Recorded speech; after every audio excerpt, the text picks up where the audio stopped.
ध्यान से सुनना, कंपनी का मतलब क्या होता है, ध्यान देना। कंपनी का मतलब क्या होता है? जब भी बिजनेस स्टार्ट किया जाता है तो बिजनेस को स्टार्ट करने के लिए पैसे की जरूरत होती है। बिना पैसे के बिजनेस बिल्कुल स्टार्ट नहीं हो सकता। बिना पैसे के बिजनेस क्या नहीं हो सकता है, बिल्कुल स्टार्ट नहीं हो सकता है। एग्जैक्टली बिजनेस को स्टार्ट करने के लिए कंपनी की जरूरत होती है, सॉरी पैसे की जरूरत होती है।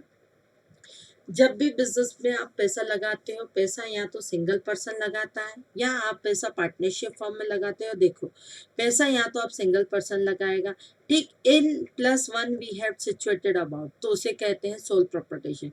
बिजनेस में अगर एक बंदा पैसा लगाता है और अपना बिजनेस स्टार्ट करता है, रिस्क भी उसका रहता है, रिटर्न भी उसका रहता है, सोच भी उसकी रहती है, मैनेजमेंट भी उसका रहता है, तो उसे कहते हैं सोल प्रोप्राइटरशिप। लेकिन बेटा एक का, जैसे मैंने क्या कहा, एक बंदा अगर बिजनेस स्टार्ट करता है तो बहुत ही बड़ा लिमिटेड फंड होगा, बहुत ही अति में लिमिटेड फंड होगा।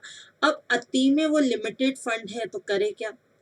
बच्चों ध्यान से सुनना, अति में अगर लिमिटेड फंड है तो क्या किया जाए, क्या किया जाए? तो बिजनेस को अगर एक्सपेंशन करना है, जैसे फॉर एग्जांपल मुझे अपनी दीपशिका को एक्सपेंशन करना है, तो मेरे अकेले के पैसे की दम की बात नहीं है कि मैं इतना पैसा लगा के अपना एक्सपेंशन करूँ। तो मैंने सोचा पार्टनरशिप फंड स्टार्ट करते हैं, ठीक है, जहाँ दो या दो से ज़्यादा मिलकर लोग कैपिटल कॉन्ट्रीब्यूट करते हैं, डिसीजन मेकिंग में पार्टिसिपेट करते हैं, मैनेजमेंट में पार्टिसिपेट करते हैं, तो बच्चे उसे कहते हैं पार्टनरशिप। लेकिन बेटा ध्यान से सुनना, पार्टनरशिप, जब पार्टनरशिप आती है, ठीक है, पार्टनरशिप जब भी आप स्टार्ट करते हो, मैं पार्टनरशिप की स्लाइड्स में पढ़ाऊंगी। पार्टनरशिप में जैसे चार लोग पार्टनर बने, तो कैपिटल लगाई चार लोगों ने, बिल्कुल कैपिटल कितने लोगों ने लगाई बच्चों?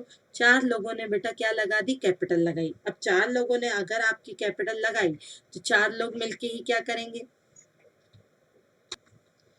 तो चार लोग ही मिलकर बेटा क्या करेंगे? बोलो, चार लोग मिलकर ही अपना बिजनेस स्टार्ट करेंगे, बिल्कुल। जब बच्चों ध्यान से सुनना, चार लोग मिलकर अपना बिजनेस स्टार्ट करेंगे, पार्टनरशिप फर्म की बात बता रही हूँ। अगर चार लोग बच्चा मिलके क्या कर स्टार्ट करते हैं, चार लोग मिलके क्या करते हैं, अपना बिजनेस को क्या करते हैं, ग्रो स्टार्ट करते हैं। चार लोग मिलकर तो ये डिसीजन मेकिंग में पार्टिसिपेट करेंगे। पार्टिसिपेट जब जहाँ चार लोग मिलेंगे तो कैपिटल कंट्रीब्यूशन चार लोगों का होगा। डिसीजन मेकिंग में पार्टिसिपेशन भी कितने लोगों का हो जाएगा भैया? चार लोगों का हो जाएगा। अब चार लोग, याद करो, जब अपने मम्मी पापा ही आपस में लड़ते हैं या हर घर में लड़ाई होती है, डोंट टेक अदरवाइज, ठीक है, तो दो लोग जब डिसीजन लेने में लड़ते हैं, क्योंकि दोनों की सोच अलग अलग होती है, तो चार लोग नहीं लड़ेंगे। इसका तीसरा सॉल्यूशन है भाई कंपनी, इसका तीसरा सॉल्यूशन है कंपनी। कंपनी में लोगों को इनवाइट किया जाता है बच्चों, कंपनी में लोगों को क्या किया जाता है? इनविटेशन दिया जाता है। कंपनी में लोगों को इनविटेशन दिया जाता है कि आके हमारी कंपनी में क्या बनो, ऑनर बनो।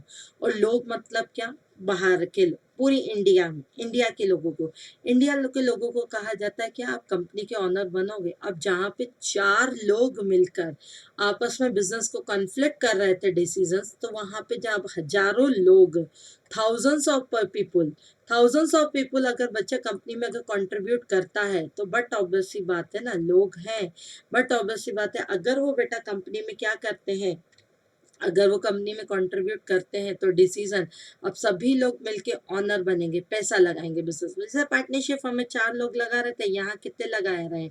यहाँ मल्टीपल पर्सन बच्चा क्या लगा रहे हैं? यहाँ मल्टीपल पर्सन बिजनेस में पैसा लगा रहे हैं। तो किया क्या जाए ऐसे कैसे, इस तरीके से, तो सुनो ध्यान से, जहाँ पे आप मल्टीपल पर्सन बिजनेस में क्या लगा रहे हैं बच्चों, पैसा लगा रहे हैं, तो डिसीजन मेकिंग में मल्टीपल लोगों का पार्टिसिपेशन होगा, कन्फ्लिक्ट होंगे नहीं। कंपनी की ये खासियत है।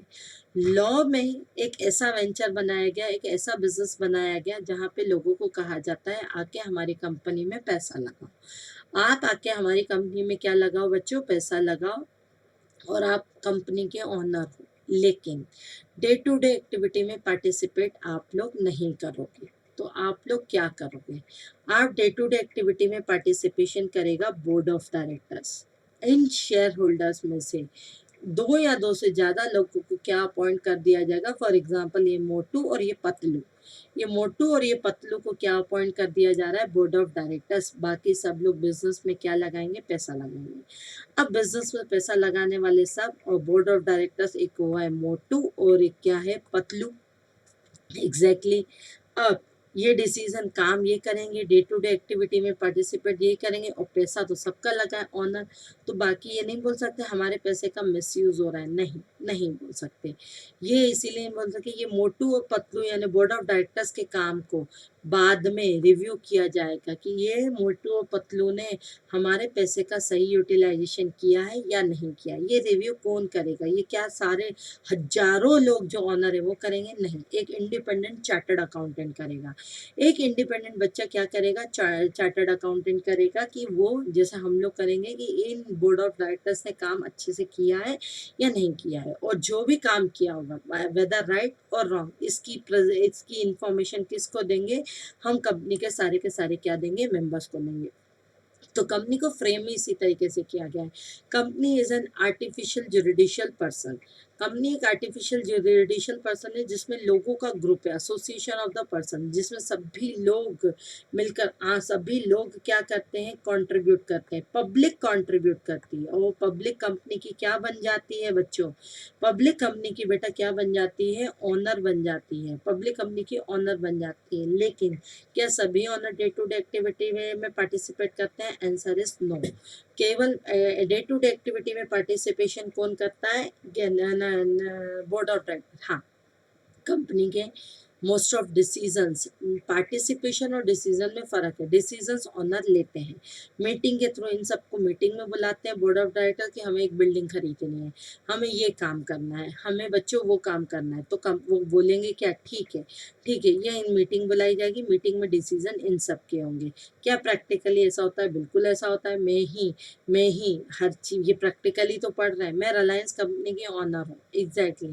देखो अंबानी, मुकेश अंबानी, अनिल अंबानी भी रिलायंस कंपनी का ऑनर है, मैं भी ऑनर हूँ, लेकिन मैं एज अ कंट्रीब्यूटर ऑनर हूँ, लेकिन वो as a board of director owner है। ठीक, तो डे टू डे एक्टिविटी उन्हीं की चलेगी, लेकिन जब भी कंपनी को डिसीजन लेने होते हैं हमें एक लेटर मेल के थ्रू भेजा जाता है कि हमारी यहाँ पे डिसीजन ले रहे हैं, ये डिसीजन होने, इस मीटिंग में आपको प्रेजेंट होना पड़ेगा। फिर हमारी मर्जी की हम वहाँ प्रेजेंट हो चाहे हम प्रेजेंट न हो। समझ आ रहा है बच्चों? तो सबसे पहले बच्चों ध्यान से सुनना, कंपनी, अगर आपको कंपनी के फॉर्म में रजिस्टर्ड करवाना है यानी एंट्री लेनी है और आपको कंट्रीब्यूशन पब्लिक से चाहिए, कोई दिक्कत नहीं है। सबसे पहले आप आरओसी में अपने आप को रजिस्टर करवाओ। आरओसी का मतलब होता है रजिस्ट्रार ऑफ कंपनी। सबसे पहले आप अपने आप को आरओसी में रजिस्टर्ड करवाओ। जैसे ही आप अपने आप को आरओसी में रजिस्टर्ड करवाओगे तो बन जाता है, देखो अब मैं डेफिनेशन बता रही हूँ। Company is an artificial judicial person. Artificial मतलब नेचुरल पर्सन नहीं है, जुडिशियल वाला आरओसी में रजिस्टर्ड है, कानून के द्वारा रजिस्टर्ड है। Company is an artificial judicial person having a separate legal entity. अब ध्यान से सुनना, क्या होता है separate legal entity? Separate legal entity का मतलब होता है it's separate from its member. ठीक, it's separate from its member. Member के आने से और मेंबर के जाने से कंपनी पर कोई फर्क नहीं पड़ता। जैसे फॉर एग्जांपल, कंपनी में लोगों ने कंट्रीब्यूशन किया, एक्स भी बना, वाई भी बना, जेड भी बना, ए भी बना, बी भी बना, सी भी बना, ई भी बना, डी एफ भी बना, हजारों लोग मेंबर बने यानी ऑनर बने। अब एक्स को लगता है मैंने इस कंपनी में क्या लगाया है? पैसा लगाया है। अब बोलता है नहीं यार, यहाँ नहीं लगाना चाहिए था लेकिन लग गया पैसा, तो अब करें क्या? तो एक्स को लगता है, हाँ, कंपनी में जब ये सब लोग ऑनर बनते हैं ना तो कैपिटल के फॉर्म में ये लोग कंपनी में पैसा लगाते हैं, बदले में इनको यूनिट के फॉर्म में शेयर अलॉट किए जाते हैं। याद रखना, बदले इनमें इनको यूनिट के फॉर्म में बच्चों क्या अलॉट किए जाते हैं? शेयर अलॉट किए जाते हैं। तुम्हें लगता होगा ये लॉ है, आता है, बेटा पूरा कंसेप्ट समझो। और मैराथन का मतलब मेरा ये नहीं है कि मैं फटाफट 4-5 इंपॉर्टेंट क्वेश्चन करवाऊँ और नॉर्मल क्लासेस जैसे खत्म कर दूँ, नहीं, मेरा मतलब है पूरा कंसेप्ट मैं क्लियर करवाऊंगी। जिन बच्चों ने, याद रखना, जिन बच्चों ने अभी तक ये फाउंडेशन पढ़ा भी नहीं है ना, उनको भी नहीं लगेगा कि मैंने नहीं पढ़ा। बस आपने 12th का थोड़ा बेसिक नॉलेज है, आ जाओ मेरे साथ, लग जाओ। जय हिंद। हाँ बेटा, तो जब भी ये लोग ऑनर कैपिटल लगा देते हैं ना बेटा, ध्यान से सुनना, जब भी ये लोग क्या लगा देते हैं? कैपिटल लगा देते हैं। तो कैपिटल लगाने के बाद क्या करती है पब्लिक? इनको यूनिट्स के फॉर्म में शेयर अलॉट कर दिए जाते हैं। तो ये शेयर होल्डर बन जाते हैं और ऑनर बन जाते हैं। अब शेयर होल्डर बन गए। अब एक्स को फॉर एग्जाम्पल 3000 शेयर अलॉट कर दिए गए, एक्स को 3000 शेयर अलॉट कर दिए गए। अब एक बात, विशेषता कंपनी की और देखना, कंपनी में जैसे ही आप मेंबर बन जाओगे ना, कंपनी आपको पैसा कब वापस करेगी? At the time of liquidation या at the time of buy back. Company आपको पैसा at the time of liquidation या बच्चों एट द टाइम ऑफ क्या करेगी? बाय बैक ही वापस करती है।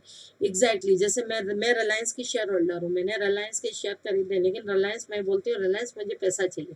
पार्टनरशिप फर्म में जैसे मैं हूँ और मैं बोलती हूँ अब मैं बिजनेस को कंटिन्यू नहीं करना चाहती, तो पार्टनरशिप फर्म बोलती है आ जाओ, कोई दिक्कत नहीं, कैपिटल उठा के चली जाओ।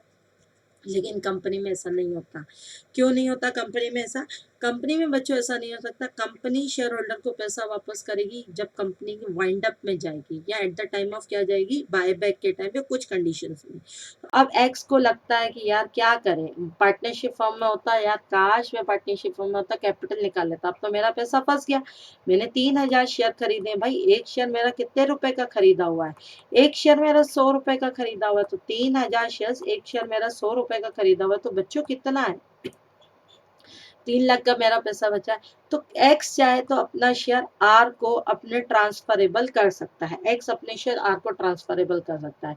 तो क्या इससे एक्स चला गया, आर आ गया, तो इससे कंपनी पे कोई फर्क आया? नहीं।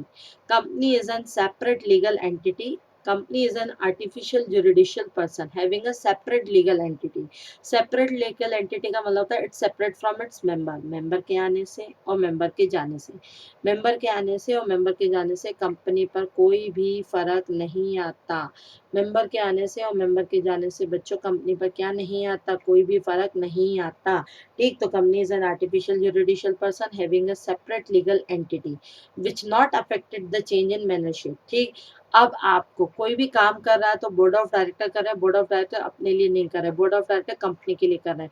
कोई भी काम गलत होता है तो कोर्ट में केस किसके नाम से जाएगा? कंपनी के नाम से जाएगा। सुनो अब ध्यान से, ट्रांसफरेबिलिटी ऑफ द शेयर, ये अब समझ आ गया? Transferability of the share, transferability of the share, इसकी कैरेक्टरिस्टिक्स बता दो। इसकी कैरेक्टरिस्टिक्स को याद करने का तरीका है स्टेप ले। स्टेप ले यानी सेपरेट लीगल एंटिटी।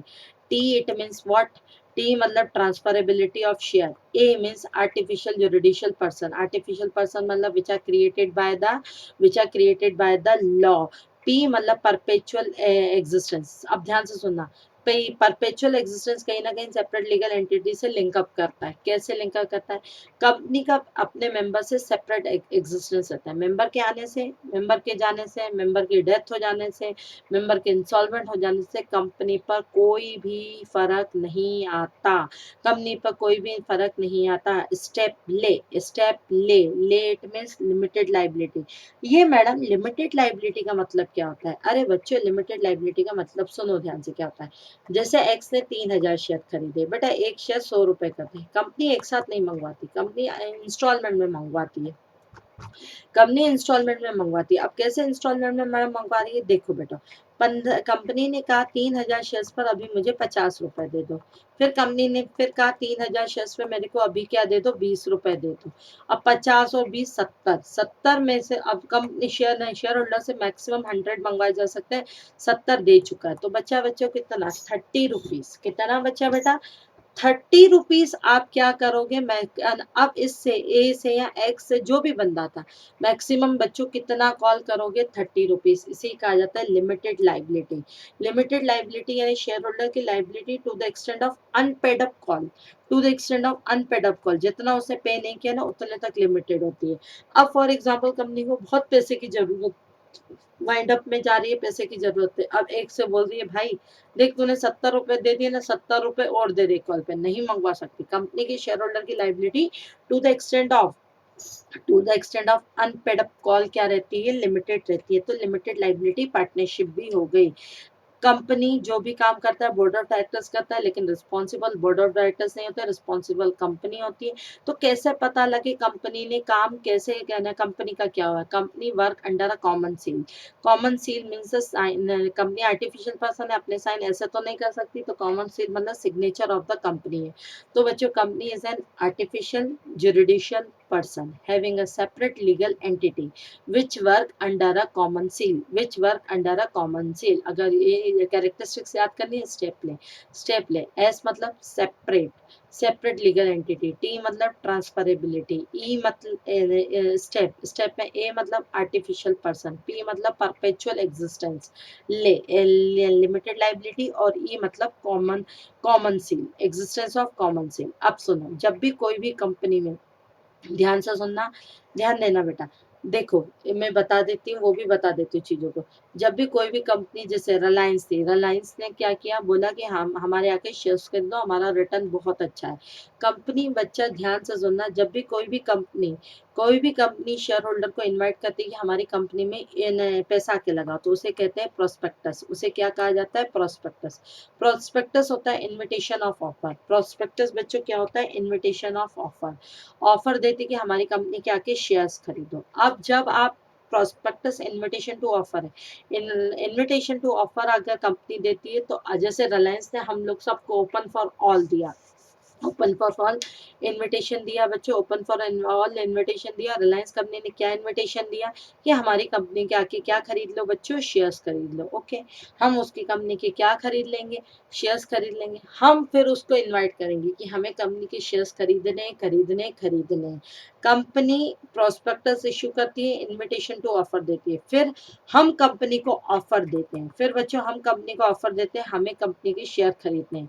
जैसे ABCDEF, कंपनी जरूरी नहीं जितने लोगों ने ऑफर दिया सभी लोगों के ऑफर को एक्सेप्ट करे। कंपनी जितने लोगों के शेयर्स को ऑफर को एक्सेप्ट कर देती है, फॉर एग्जांपल डी को एक्सेप्ट नहीं किया, तो उनको अपने शेयर्स क्या कर देगी, अलॉट कर देगी। तो पहला स्टार्टअप कंपनी से होता है। कंपनी का एक्शन क्या होता है, जल्दी बोलो, invitation to offer by the issuing of prospectus होता है। इसके बाद दूसरा स्टार्टअप बच्चा क्या होता है, जल्दी बताओ, दूसरा एक्शन क्या होता है, कंपनी ऑफर देती है कि हमारे, हाँ ठीक है, नहीं, पहले कंपनी ने इनविटेशन टू ऑफर दिया, फिर शेयर होल्डर आके ऑफर देता है मुझे इस कंपनी के शेयर खरीदने हैं। फिर कंपनी अगर जिन लोगों को शेयर अलॉट करती है तो वो कंपनी के बन जाएंगे शेयर होल्डर, लेकिन जिन लोगों को कंपनी के शेयर अलॉट नहीं होते उनको मिलता है बाबा जी का ठुल्लू। बाबा जी का ठुल्लू नहीं मिलता, उनको क्या मिलता है, उनको जो भी उसने पैसा रजिस्ट्रेशन फीस दी होगी वो उसको क्या कर दी जाएगी, वापस कर दी जाएगी। ठीक, तो जिन बंदों को शेयर अलॉट कर दिए जाते हैं उन्हें क्या कहा जाता है बच्चों, उन्हें क्या कहा जाता है, शेयर होल्डर।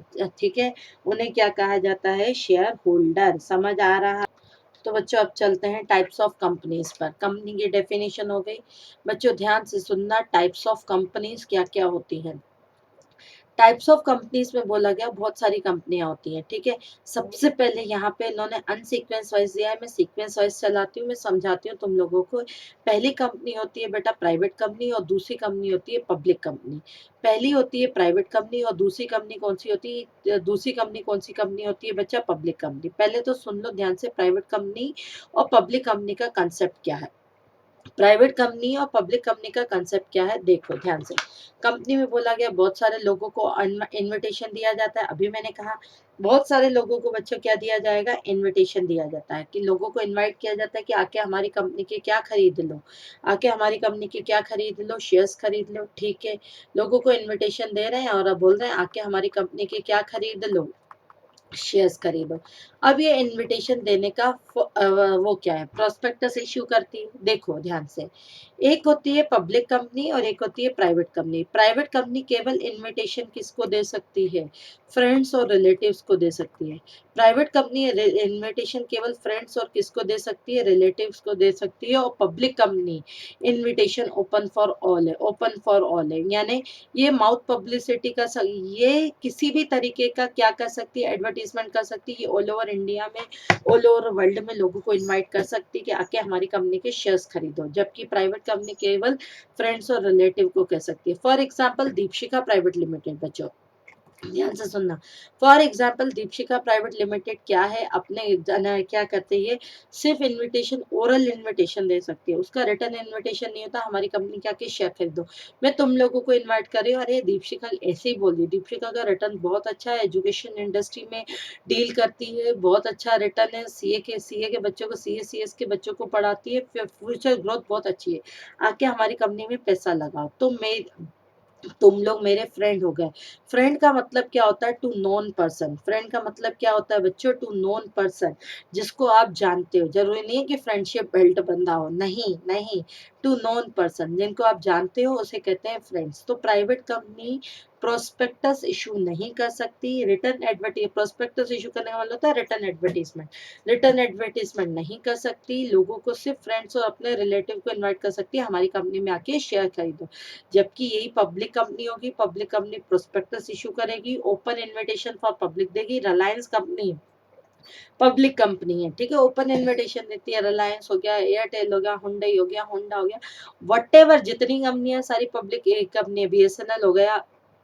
लेकिन लेकिन जो छोटी छोटी कंपनियां होती हैं जिसमें जिनमें मेंबर या शेयर होल्डर उनके फ्रेंड्स और रिलेटिव्स होते हैं, उन्हें कहते हैं प्राइवेट कंपनी। मैडम कैसे पता लगेगा ये प्राइवेट? आपको आरओसी में बताना पड़ेगा हमारी कंपनी प्राइवेट है कि न, न, हम ओपन इन्विटेशन पब्लिक को दे रहे हैं। अगर आपको आरओसी में रजिस्टर करने के टाइम पे बताया कि आपकी कंपनी प्राइवेट लिमिटेड है, तो आपकी नाम कंपनी के आगे प्राइवेट लिमिटेड लगा दिया जाएगा, और अगर आपकी कंपनी प्राइवेट लिमिटेड नहीं है तो उसके आगे एलटीडी लगा दिया जाएगा। यहाँ तक ना, जहाँ वर्ड नाम के आगे एलटीडी लिखा हो, यहाँ पे इनविटेशन ओपन फॉर पब्लिक है। हर किसी तरीके से एडवर्टीजमेंट कंपनी कर रही है कि हमारी कंपनी में आके पैसा लगा।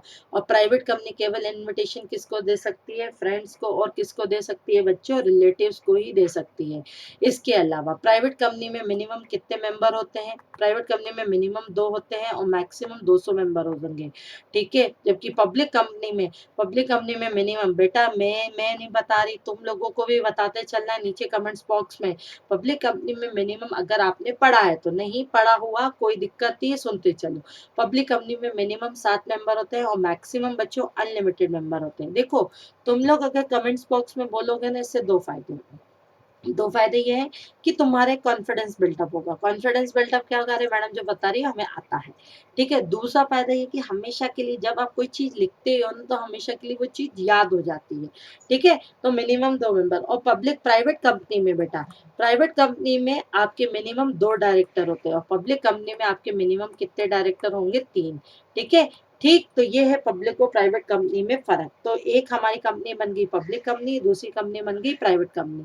प्राइवेट कंपनी में इनविटेशन केवल फ्रेंड्स और रिलेटिव को दिया जाता है। जिस तरीके से मैंने कहा, कंपनी का एक फीचर है अपने शेयर ट्रांसफर कर सकती है, ट्रांसफरेबिलिटी होती है। इससे प्राइवेट कंपनी अपने शेयर उन्हीं लोगों को ट्रांसफर कर सकती है जो कि कंपनी के एमओए में लिखा है। एमओए में क्या क्या लिखा होता है? कंपनी अपने शेयर पहले डायरेक्टर को देगी, डायरेक्टर ने नहीं खरीदे तो एम्प्लॉयज को देगी, एम्प्लॉयज ने नहीं खरीदे तो रिलेटिव्स को देगी।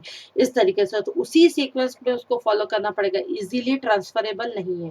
प्राइवेट कंपनी के शेयर, देखो, एक होता है रेस्ट्रिक्शन, एक होता है इजीली नॉट ट्रांसफरेबल। रेस्ट्रिक्टेड यानी आप कर ही नहीं सकते, नहीं कर सकते। प्राइवेट कंपनी में अपने शेयर होल्डर अपने शेयर किसको ट्रांसफर कर सकता है? बोलो, शेयर होल्डर अपने शेयर होल्डर को किसको ट्रांसफर कर सकता है? फ्रेंड्स और रिलेटिव को, जो उनके एओए में लिखा है। जबकि पब्लिक कंपनी अपने शेयर इजीली ट्रांसफरेबल कर सकती है, ठीक है। तो एक ये होगी मेरी प्राइवेट कंपनी और ये होगी मेरी बेटा पब्लिक कंपनी। आ जाओ बच्चों, अब आते हैं डियर कॉन्स पे गवर्नमेंट कंपनी। गवर्नमेंट कंपनी का मतलब क्या होता है? गवर्नमेंट कंपनी का मतलब होता है जिसमें मोर देन 51%, 51 और मोर देन, 51 और मोर, बच्चा 51 और मोर। पैसा किसका लगा है? सेंट्रल गवर्नमेंट का या स्टेट गवर्नमेंट का या कॉम्बिनेशन ऑफ बोथ, ठीक। जैसे एक कंपनी जैसे बीएसएनएल हो गई, गवर्नमेंट कंपनी है। बीएचएल गवर्नमेंट कंपनी, जिसमें मोर देन 51% से ज्यादा का कंट्रीब्यूशन किसका होना चाहिए? जल्दी बताओ, more than, not less than 51, यानी 51 और more contribution either central government, either state government और कॉम्बिनेशन ऑफ बोथ का होना चाहिए। उसे ही कहते हैं बच्चों गवर्नमेंट कंपनी। गवर्नमेंट कंपनी के बाद बेटा आता है हमारा फॉरेन कंपनी। अब मैडम, ये फॉरेन कंपनी क्या होता है? ध्यान से सुनना। गवर्नमेंट कंपनी के बाद हमारी आती है फॉरेन कंपनी। फॉरेन कंपनी मतलब ऐसी कंपनी जो इंडिया में रजिस्टर्ड नहीं है लेकिन अपना बिजनेस इंडिया में ऑपरेट कर रही है। इंडिया में रजिस्टर्ड, एक होती है इंडियन कंपनी, एक होती है फॉरेन कंपनी। जितनी भी हमारी इंडिया में अगर रजिस्टर्ड आरओसी में है तो वो इंडियन कंपनी, अदरवाइज क्या होगी? Foreign company. Foreign company means registered outside India but however business conduct in India. सारी मल्टीनेशनल कंपनीज ये हमारी फॉरेन कंपनी है। 1 पर्सन कंपनी, बच्चों ध्यान से सुनना। 1%। पब्लिक कंपनी में मिनिमम 7 मेंबर होते हैं, प्राइवेट कंपनी में मिनिमम कितने मेंबर होते हैं? 2।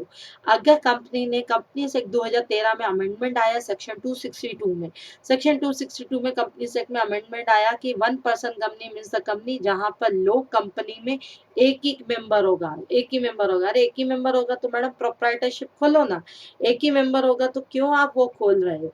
एक ही मेंबर होगा तो क्यों 1% है तो क्यों कर रहे हो बेटा? 1% में कहा गया, बोला गया अगर आपका ना कोई 1% कंपनी खोलना चाहता है तो 1% कंपनी खोल सकता है जिसमें एक ही शेयर होल्डर होगा, तो इससे अच्छा प्रोपराइटर बन जाओ। नहीं, अगर आप प्रोपराइटर बनते हो तो प्रोपराइटर की लाइबिलिटी अनलिमिटेड होती है, जबकि ओपीसी की लाइबिलिटीज क्या होती है? शेयर होल्डर की लाइबिलिटी क्या होती है?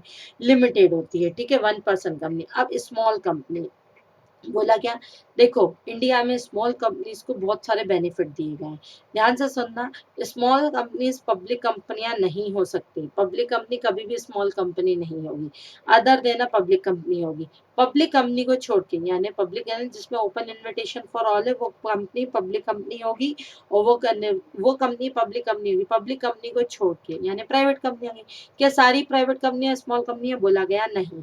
स्मॉल कंपनियां वो कंपनियां हैं जिनकी जिनकी पेडअप कैपिटल 50 लाख से ज्यादा नहीं है, जिनकी पेडअप कैपिटल 50 लाख से ज्यादा नहीं है, या टर्नओवर 5 करोड़ से ऊपर नहीं है। जिनका टर्नओवर 5 करोड़ के ऊपर नहीं है या जिनका पेडअप कैपिटल 50 लाख के ऊपर नहीं है, वो कंपनियां जिनका टर्नओवर जिनका टर्नओवर कितना है, से जल्दी बोलो 5 करोड़ के ऊपर नहीं है, जिनकी पेडअप कैपिटल 50 लाख के ऊपर नहीं है, वो कंपनी आपकी क्या है? स्मॉल कंपनी है। लेकिन पब्लिक कंपनियां नहीं आएगी, पब्लिक कंपनी नहीं आएगी। Paid up share capital which does not exceed 50 lakh rupees. ठीक, paid up capital does not exceed 50 lakh rupees, oh sorry 5 crore नहीं, I am sorry, turnover 2 crore के ऊपर नहीं होना चाहिए, टर्नओवर नॉट एक्सीड 2 करोड़, और पेडअप कैपिटल 50 लाख के ऊपर नहीं होना चाहिए। लेकिन अगर आप अगर सेंट्रल गवर्नमेंट से प्रिस्क्राइब्ड है तो उन्होंने बोला गया ये टर्नओवर 50 लाख की सॉरी ये पेडअप कैपिटल 50 लाख की जगह 5 करोड़ रुपीस भी हो सकती है। ये टर्न पेडअप कैपिटल 50 की जगह 5 करोड़ भी हो सकती है, और टर्नओवर 2 करोड़ की जगह 20 करोड़ भी हो सकता है। टर्नओवर 2 करोड़ यानी, लेकिन ये सेंट्रल गवर्नमेंट अगर प्रिस्क्राइब करे तो। Generally generally small companies public company नहीं होती। स्मॉल कंपनीज में वही कंपनी आती है जिनकी पेडअप कैपिटल 50 लाख से ज्यादा नहीं हो या टर्नओवर 2 करोड़ से ऊपर ना हो।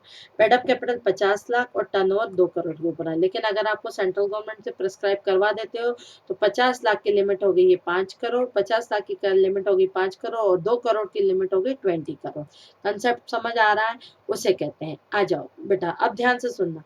दो तरीके की और कंपनी होती है, लिस्टेड कंपनी और अनलिस्टेड कंपनी। लिस्टेड कंपनी मतलब जो कि लिस्टेड कंपनी, और क्या होती है? Unlisted company. बच्चा ध्यान से सुनना, लिस्टेड कंपनी जो एनएससी या बीएससी में लिस्टेड है, एनएससी और बीएससी में लिस्टेड है। ये क्या है? नेशनल स्टॉक एक्सचेंज और बॉम्बे स्टॉक एक्सचेंज। मैडम ये क्या होता है एनएससी और BSc? Very simple, national stock exchange और बॉम्बे स्टॉक एक्सचेंज कंपनियों को एक ऐसा प्लेटफॉर्म देता है जो लोगों को, इन्वेस्टर्स को ढूंढने का काम करता है, या इन्वेस्टर के बीच में ब्रिज बनता है। जैसे देखो ध्यान से सुनना, जैसे रिलायंस के मेरे को शेयर खरीदने, तो मैं रिलायंस के पास नहीं चाहूंगी ना, इनके शेयर्स क्या होते हैं? एनएससी और बीएससी में लिस्टेड होते हैं। मैं एक रिलायंस से किसी भी लिस्टेड कंपनी की बात बता रही हूँ, मैं एनएससी या बीएससी में लिस्टेड होते हैं। मैं एनएससी और बीएससी का स्टॉक एक्सचेंज का पोर्टल खोलूंगी, वहां पे मुझे पता लग जाएगा रिलायंस का शेयर कितने का है, बजाज अलायंस का शेयर कितने का है, ये ठीक है, एचडीएफसी का शेयर कितने का है, यूडीआई का शेयर कितने का है, एसबीआई का शेयर कितने का है। तो बच्चों ये सारे ये एक ऐसे प्लेटफॉर्म है जो इन्वेस्टर्स को कंपनियों में इन्वेस्ट करने का मौका देते हैं। और आपकी कंपनी अगर अनलिस्टेड है, यानी आपकी कंपनी एनएससी और बीएससी में लिस्टेड नहीं है। अब बच्चों एक बात सुनो ध्यान से, लिस्टेड कंपनी प्राइवेट कंपनी नहीं हो सकती, क्योंकि प्राइवेट कंपनी में आप ओपन इन्विटेशन दे ही नहीं सकते, और यहाँ पे आप इन्वेस्टर खुद ढूंढता है आपको, और आपने अपने जो भी कंपनियां लिस्टेड है एनएससी बीएससी में, उन्होंने अपना प्रोस्पेक्टस एनएससी बीएससी को दे के रखा है, मतलब वो लोगों को इन्वाइट कर रही है। तो लिस्टेड कंपनी हमेशा पब्लिक कंपनी होगी। मैं कहूँ अनलिस्टेड कंपनी हमेशा प्राइवेट कंपनी होगी, answer is no. Unlisted public भी हो सकती है और प्राइवेट भी हो सकती है, दोनों हो सकती है। प्राइवेट तो ऑलवेज अनलिस्टेड, पब्लिक अनलिस्टेड हो सकती है अगर वो एनएससी और बीएससी में लिस्टेड नहीं है। और अगर वो एनएससी और बीएससी में लिस्टेड है तो फिर वो बच्चों क्या बनेगी? अगर वो एनएससी और बीएसई में लिस्टेड है तो फिर वो लिस्टेड कंपनी बनेगी, ठीक है। सारी की सारी प्राइवेट कंपनियां अनलिस्टेड होती है। गवर्नमेंट कंपनी नहीं, अपना याद रखना, स्मॉल कंपनी का टर्नओवर, स्मॉल कंपनी का टर्नओवर कितना कितना है बच्चों, 50 लाख और 2 करोड़। 50 लाख को अगर एक्सटेंड करवा सकते हो तो कितने तक जा सकता है, 5 करोड़, और 20 करोड़ को एक्सटेंड करवा, 2 करोड़ को एक्सटेंड करवा सकते हो तो 20 करोड़, ठीक है। Company limited by share holder की liability to the extend of unpaid up call limited होती है, ठीक। हाँ, कई बार कंपनी लिमिटेड बाय गारंटी होती है। ये कंपनियां पहले आती थी, अब नहीं होती हैं। मतलब शेयर होल्डर ने गारंटी दे दी कि जब भी कंपनी तेरा वाइंड अप होगा ना, जब भी तेरे कंपनी वाइंड अप होगा ना, मेरे से इतना ले लेना, ठीक है। जैसे मैंने 3,000 शेयर खरीदे, 10 रुपए दे, 200 रुपए का शेयर था, 3 लाख रुपए दे रहे, लेकिन साथ में मैंने ये भी गारंटी दी जब भी वाइंड अप की जरूरत होगी ना, 1 लाख रुपए और दे दूंगी। उसे कहते हैं company limited by guarantee. Holding company का मतलब क्या होता है? होल्डिंग कंपनी मतलब जिसकी एक या एक से ज्यादा सब्सिडरी है। और फिर सब्सिडरी का मतलब क्या होता है, सुनो ध्यान से। सब्सिडरी का मतलब क्या होता है? सब्सिडरी का मतलब क्या होता है? सब्सिडरी का मतलब होता है जिस कंपनी में में से एक कंडीशन कंप्लाई होती है, 3 में से एक कंडीशन कंप्लाई होती है, वो कंपनी सब्सिडरी बन जाती है और दूसरी कंपनी होल्डिंग बन जाती है। अब होल्डिंग और सब्सिडरी का रिलेशन देखना, ध्यान से सुनना। होल्डिंग और सब्सिडरी का बच्चों क्या देखना, रिलेशन किस तरीके से होता है। ये होल्डिंग कंपनी है और ये मेरी सब्सिडरी कंपनी है। एक ऐसी कंपनी जिसने जिसने दूसरी कंपनी के मोर देन 50% शेयर्स खरीदे हैं। इसके 10,000 शेयर्स इशू हुए हैं। इसके कितने शेयर्स इशू हैं भाई? 10,000 शेयर्स इशू हैं। अब बच्चों ध्यान से सुनना, इसके 10,000 शेयर्स क्या है? होल्डिंग कंपनी ने सब्सिडरी के 10,000 शेयर्स इसने इशू किए हैं। इसने इसके मोर देन 50% यानी मोर देन 50% यानी 5,500 shares of S limited purchase by 5,500 shares of S Limited भैया परचेज बाय एच 5,500 शेयर्स किसके, एस के, किसने खरीद लिए थे, यानी मोर देन 50%। अगर मोर देन 50% आप शेयर कोई भी खरीदता है दूसरी कंपनी के, तो वो जो खरीदने इन्वेस्टर कंपनी होगी, होल्डिंग होगी, और जिसके खरीदे गए वो कौन सी कंपनी हो जाएगी, सब्सिडरी कंपनी। दूसरी शर्त क्या है मैडम? दूसरी शर्त भी बता दो, बिल्कुल दूसरी शर्त भी बता रहे हैं। अब सुनो ध्यान से, दूसरी शर्त क्या है? दूसरी शर्त बोला गया, एक सेकंड, दूसरी शर्त बोला गया बेटा, दूसरी शर्त क्या है? दूसरी शर्त में वो बोला गया होल्डिंग और सब्सिडी के अलावा, होल्डिंग और सब्सिडी के अलावा या तो मोर देन 50% होना चाहिए, बिल्कुल मोर देन 50% होल्डिंग होनी चाहिए। दूसरी शर्त क्या है? दूसरी शर्त ये है कि आपने मोर देन 50% डायरेक्टर को अपॉइंट करने की कैपेसिटी रखती है। कैसे? यानी कंट्रोलिंग पावर है। देखो, ये सब्सिडरी है, ये होल्डिंग है। होल्डिंग में, सब्सिडरी में फॉर एग्जांपल 8 डायरेक्टर हैं। अगर ये होल्डिंग कंपनी सब्सिडरी के 5 डायरेक्टर को अपॉइंट करने की कैपेसिटी रखती है, 5 डायरेक्टर को बच्चों अपॉइंट करने की कैपेसिटी अगर होल्डिंग कंपनी रखती है, तो ये भी इट मीन्स इसका पूरा का पूरा कंट्रोल हो जाएगा, तो हो जाएगी सब्सिडरी। मोर देन 50% इन्वेस्टमेंट होना चाहिए, more than 50% investment in subsidiary होना चाहिए, more than 50% director of subsidiary appoint करने की क्या होनी चाहिए, कैपेसिटी होनी चाहिए। तीसरी condition, subsidiary of subsidiary is the subsidiary of holding. Madam कैसे? जैसे देखो ध्यान से, ये ए कंपनी है और ये कंपनी बी कंपनी है और ये कंपनी सी कंपनी है। इसके 10,000 शेयर्स है, इधर ध्यान से सुनना। इसने इसके 5,600 शेयर में इन्वेस्टमेंट किया हुआ है, 5,600 शेयर में इन्वेस्ट किया है। इसमें इसके इसके कितने शेयर, इसने इसके 20,000 शेयर है बच्चों, ध्यान से सुना।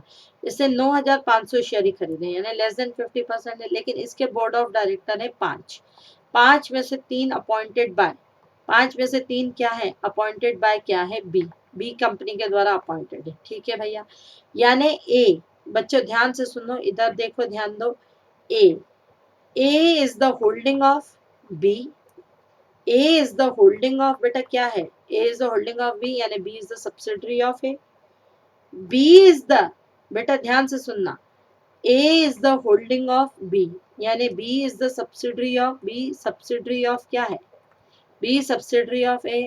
B is the subsidiary of A, B is the subsidiary of A, but B is the holding of, B is the holding of, बोलो बच्चों, A is the subsidiary, एक सेकेंड, रुको रुको रुको, ए का मैं रिलेशन ही बता रही हूँ ना। देखो, A.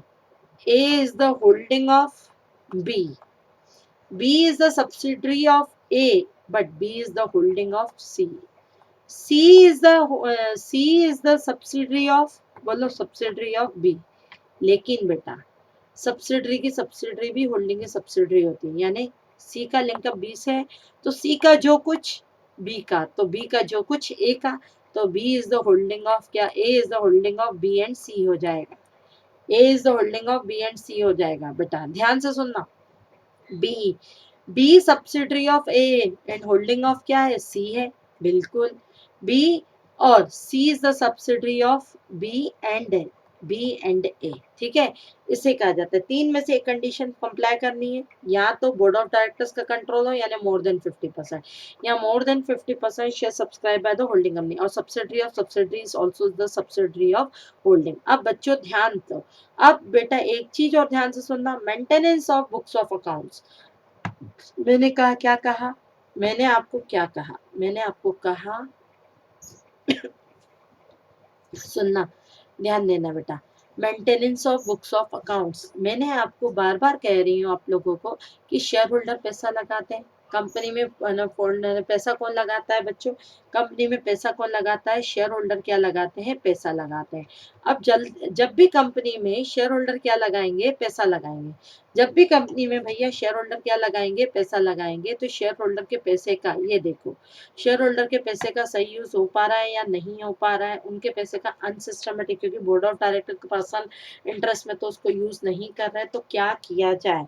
तो बेटा बोला गया, ध्यान से सुनना, तो बोला गया इनके proper separate books of accounts maintain होंगे, proper books of separate books of क्या हो मेंटेन होंगे, बुक्स ऑफ अकाउंट्स मेंटेन होंगे, और books of account as per the revise schedule 3 बनेगा।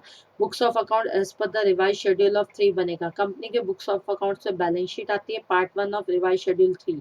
Part 2 profit and loss account बनता है, और कैश फ्लो स्टेटमेंट बनता है, कैश फ्लो स्टेटमेंट बनता है, और statement of change in equity बनता है, स्टेटमेंट ऑफ चेंज इन, और बाद में फुट नोट में डिस्क्लोजर आते हैं, ठीक है।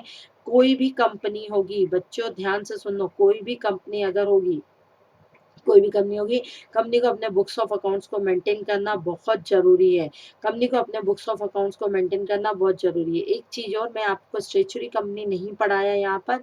स्टेचुरीज कंपनीज वो कंपनियां होती हैं, इसमें नहीं है मॉड्यूल में, लेकिन सुन लो, स्टेचुरीज कंपनीज ऐसी कंपनीज होती हैं जो कंपनियां बोर्ड ऑफ डायरेक्टर आरओसी में रजिस्टर्ड नहीं होती, पार्लियामेंट से रजिस्टर्ड होती है। ऐसी कंपनियां जो जिनका फ्रेमवर्क पार्लियामेंट चलता है, वो कंपनियां चलती है स्टेचुरीज कंपनी। स्टेचुरीज कंपनी में सारी बैंकिंग कंपनियां आती हैं, एलआईसी वगैरह आती है, वो होती है स्टेचुरीज कंपनी, ठीक है। इधर सुनो, कंपनी पार्ट 1 ऑफ शेड्यूल 3 क्या बनाएगी, बैलेंस शीट बनाएगी। पार्ट 2 ऑफ शेड्यूल 3 क्या बनाएगा, प्रॉफिट एंड लॉस अकाउंट बनाएगी, कैश फ्लो बनाएगी, statement of change in equity बनाएगी, और डिस्क्लोजर्स देगी, डिस्क्लोजर देगी। बेटा कंपनी, हर कंपनी को अपनी, चाहे पब्लिक कंपनी हो, चाहे प्राइवेट कंपनी हो, चाहे कोई भी कंपनी हो, हर कंपनी को शेड्यूल 3 के according he books of accounts बनाने हैं।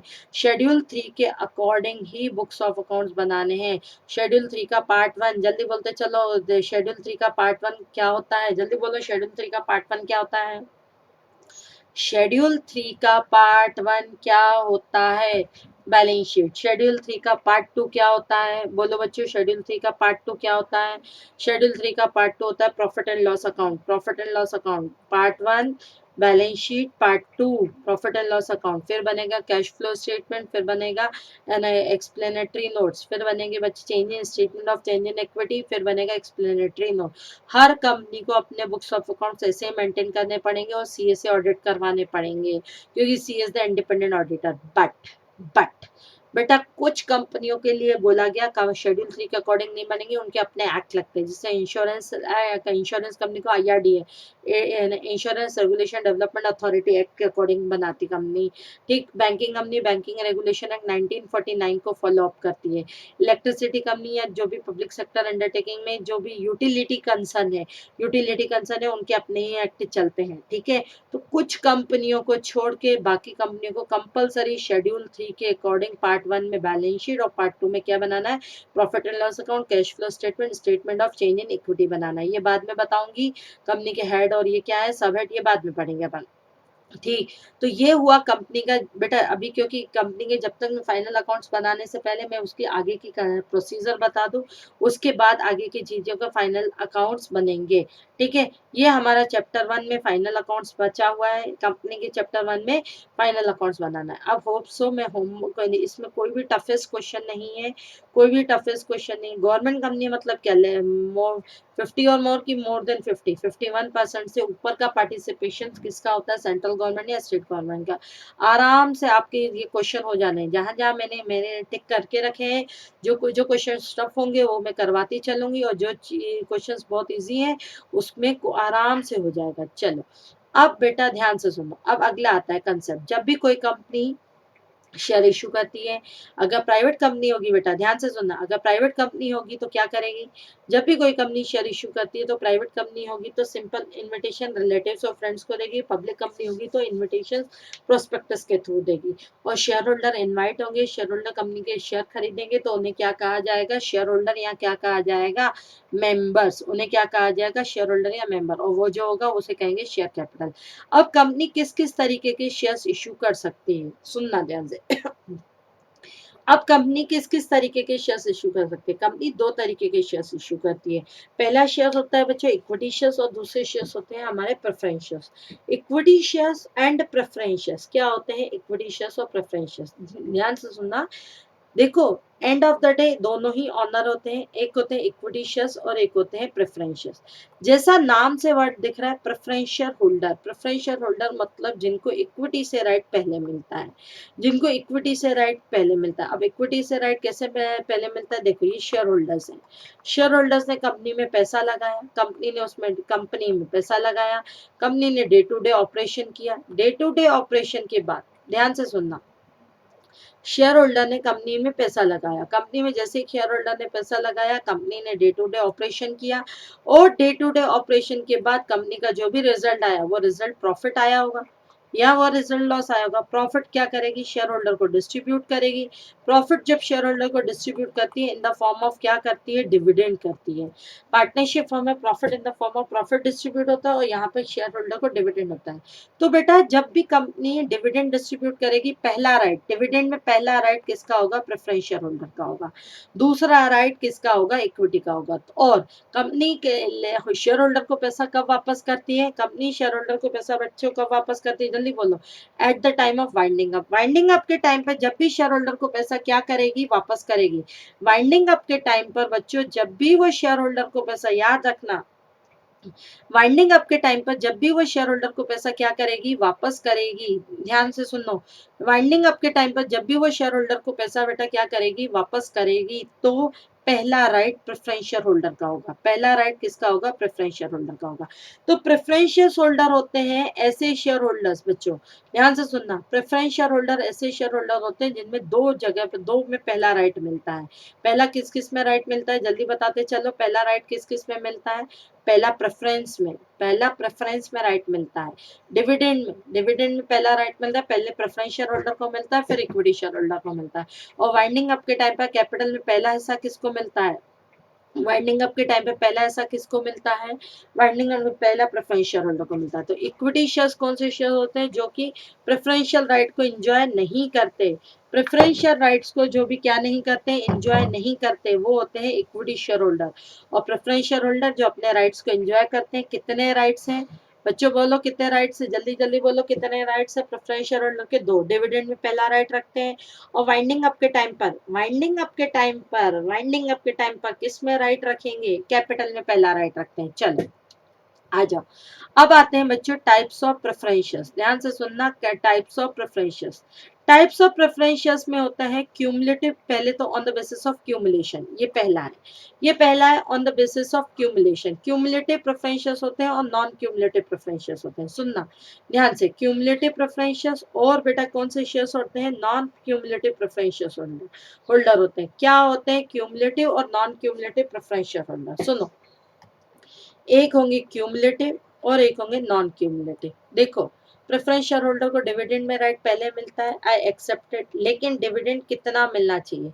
एक कंपनी ने प्रॉफिट कमाया 8 लाख रुपए का, तो क्या 8 लाख रुपए का मिलेगा? नहीं नहीं, अब ध्यान दो, एक कंपनी ने 8 लाख रुपए कमाया तो 8 लाख रुपए मिलेगा। देखो फॉर एग्जाम्पल ये 10%, कंपनी के 10 लाख रुपए के प्रेफरेंस शेयर्स है, ठीक है, 10% कंपनी के 10 लाख के प्रेफरेंस शेयर्स है। अब 10 लाख का 10% कितना होता है भाई? 10 लाख का 10% 1 लाख रुपए। पहले आप प्रेफरेंस को डिविडेंड दे दिया 1 लाख रुपए का प्रेफरेंस को डिविडेंड, बचा कितना? बोलो बच्चों, बोलो कितना बचा? ये 1 लाख रुपए का आपने 1 लाख रुपए आपने प्रेफरेंस को डिविडेंड दे दिया, तो बचा कितना भैया? हमारा 7 लाख रुपए बचा, बिल्कुल 7 लाख रुपए बचा। अब 7 लाख रुपए किसको दे दोगे? इक्विटी शेयर होल्डर को दे दोगे। 7 लाख रुपए बच्चों किसको दे दोगे? 1 लाख गया ना, 1 लाख में से कितना बचा? 7 लाख रुपए इक्विटी शेयर्स को दे दोगे। ये था केस 1। अब आ जाओ बच्चा केस 2 पे। केस 2 में हमने कमाया ही मात्र 50,000, कंपनी ने 50,000 कमाया। अब शेयर होल्डर को, प्रेफरेंस शेयर होल्डर को कितना देना है? 1 लाख रुपए। दे पाओगे क्या? प्रैक्टिकली बताओ, दे पाओगे क्या? नहीं दे पाओगे। कितना दे पाओगे? 50,000। तो बेटा ध्यान से सुनना, अगर आपका क्यों इस केस में अगर आपका क्यूमुलेटिव प्रेफरेंसेस होंगे, अगर आपके कौन से शेयर होल्डर होंगे? क्यूमुलेटिव होंगे, तो इसका अरियर ऑफ डिविडेंड कितना है? बेटा ध्यान से देखो, इसका अरियर ऑफ डिविडेंड कितना है? इसका अरियर ऑफ डिविडेंड है, इसका अरियर ऑफ डिविडेंड है 50,000, क्योंकि नहीं मिला तो ये 50,000 अगली बार पहले साल में, पहले केस में ये केस है, ठीक है, ये केस है, फर्स्ट ईयर है। और दूसरे साल में फॉर एग्जाम्पल इस कंपनी ने सेकेंड ईयर में इस कंपनी ने कितना कमाया? सेकेंड ईयर में इस कंपनी ने फॉर एग्जाम्पल 3 लाख रुपए कमाया, तो पहला अरियर ऑफ डिविडेंड दोगे पिछले साल का अरियर ऑफ डिविडेंड कितना है? 50,000, बिल्कुल। फिर करंट ईयर का डिविडेंड दोगे, करंट ईयर का डिविडेंड कितना है? 1 लाख। तो अब इक्विटी के लिए अगले साल में, सेकेंड ईयर में इक्विटी के लिए कितना बचेगा बच्चों? सेकेंड ईयर में इक्विटी के लिए कितना बचेगा? 1.5 लाख रुपए मिलेगा। लेकिन अगर आपके शेयर बच्चा नॉन क्यूमुलेटिव प्रेफरेंस शेयर्स है, अगर अपने शेयर्स कौन से शेयर्स है? नॉन क्यूमुलेटिव है, हाँ एग्जैक्टली, नॉन क्यूमुलेटिव है, तो जितना जितना मिला उतनी तुम्हारी किस्मत। नहीं तो अगले साल में हम अरियर ऑफ डिविडेंड को कैरी फॉरवर्ड नहीं करेंगे। अरियर ऑफ डिविडेंड को बच्चों क्या नहीं करेंगे? कैरी फॉरवर्ड नहीं करेंगे। कंसेप्ट समझ आ रहा है? इसे कहते हैं क्यूमुलेटिव और non cumulative preferences. Cumulative preferences में अरियर ऑफ डिविडेंड को वो अगले साल में अनपेड डिविडेंड को, अगर पैसा नहीं है तो अनपेड ही हुआ, फ्यूचर में एंजॉय करेगा। और नॉन क्यूमुलेटिव प्रेफरेंसेस में डिविडेंड अक्यूमुलेटेड नहीं होता, अरियर ऑफ डिविडेंड को क्या नहीं किया जाता? एंजॉय नहीं किया जाता। आ जाओ बच्चों, इसके बाद आते हैं रिडीमेबल प्रेफरेंसेस और इरेडीमेबल प्रेफरेंसेस। जैसा मैंने आपको कहा है कि कंपनी शेयर होल्डर को पैसा कब वापस करती है? Eight the time of winding up वापस करती है। लेकिन वो कौन से शेयर होल्डर को? इक्विटी शेयर होल्डर को। प्रेफरेंस शेयर होल्डर को पैसा एक लिमिट के बाद, एक टाइम लिमिट के बाद वापस कर देती है। अगर कोई भी कंपनी ऐसे प्रेफरेंस शेयर्स इशू करने के टाइम पे ही बता दिया कि 15 साल में या 20 साल में मैं तुम्हें पैसा वापस कर दूंगी, तो उसे कहते हैं रिडीमेबल प्रेफरेंसेस। रिडीमेबल प्रेफरेंसेस मतलब रिडम्पशन का प्रेफरेंस को वापस करने का एक फिक्स टाइम दिया गया है, ठीक है। और अब एक चीज और, इंडिया में केवल रिडीमेबल प्रेफरेंसेस इशू हो सकते हैं और उनका भी मैक्सिमम पीरियड केवल 20 ईयर्स है बच्चों। मैक्सिमम पीरियड मतलब कोई भी कंपनी, अब इंडियन कंपनी 21 साल 22 साल वाले प्रेफरेंसेस इशू नहीं कर सकती या अनलिमिटेड नहीं कर सकती। इररिडीमेबल प्रेफरेंसेस जो कि कंपनी शेयर होल्डर को रिफंड कब करेगी? At the time of winding up he refund करेगी। एट द टाइम ऑफ बच्चा क्या करेगी? वाइंडिंग अप करेगी। आप इररिडीमेबल प्रेफरेंसेस इशू करना अलाउड नहीं है। इक्विटी शेयर हमेशा रिडीमेबल होते हैं, लेकिन प्रेफरेंसेस हमेशा रिडीमेबल होते हैं, वो भी मैक्सिमम कितने साल के? 20 ईयर्स के। इसके बाद आते हैं convertible preferences. Eight the time of issue he preference share holder को ऑफर दे दिया जाता है कि after certain time you can be converted into the equity shares. Preference shares can be converted into equity shares. आप preference shares को equity share बना लो with the specific time. और non convertible preference shares मतलब ऐसे share holder होते हैं जहाँ पे प्रेफरेंस को इक्विटी में कन्वर्ट नहीं किया जाता है, उनको आफ्टर द टाइम बिंग, ठीक, आफ्टर द टाइमिंग क्या होता है, उनको रिडम्पशन ही कर दिया जाता है, कैश में वापस कर दिया जाता है। इसके बाद आते हैं बच्चों पार्टिसिपेटिंग प्रेफरेंसेस और नॉन पार्टिसिपेटिंग प्रेफरेंसेस। जैसा कि आपको इससे पता लग रहा है ये ताली बजा रहा है, पार्टिसिपेटिंग मीटिंग में पार्टिसिपेट करना। कई बच्चे समझते हैं कि ये पार्टिसिपेटिंग का मतलब होता है participation in meeting. No no no, बिल्कुल नो, पार्टिसिपेशन इन मीटिंग नहीं। पार्टिसिपेशन इन मीटिंग का नहीं होता बच्चों, ध्यान से सुनना। एक पार्टिसिपेटिंग और नॉन पार्टिसिपेटिंग प्रेफरेंसेस क्या होते हैं, ध्यान देना। ये है पार्टिसिपेटिंग और नॉन पार्टिसिपेटिंग। पार्टिसिपेटिंग और नॉन पार्टिसिपेटिंग, देखो कंपनी ने 10% के 10 लाख रुपए के प्रेफरेंसेस इशू किए, बिल्कुल 10 लाख रुपए के। अब कंपनी को अगर प्रॉफिट हो रहा है 8 लाख, तो भैया प्रेफरेंस को कितना दे रहे हो डिविडेंड, बोलो। प्रेफरेंस को दे रहे हो 1 लाख, नो प्रॉब्लम, दे दो 1 लाख रुपए। कंपनी को अगर चलो प्रॉफिट हो गया 20 लाख, तो कितना दोगे प्रेफरेंस को, 1 ही लाख, 1 ही लाख, ठीक है ना। कंपनी के प्रेफरेंस को भी कितना देगी भाई, 1 लाख। तो यहाँ कितना आ जाएगा, 7 लाख इक्विटी के लिए बचेगा और यहाँ 19 लाख इक्विटी के लिए बचेगा।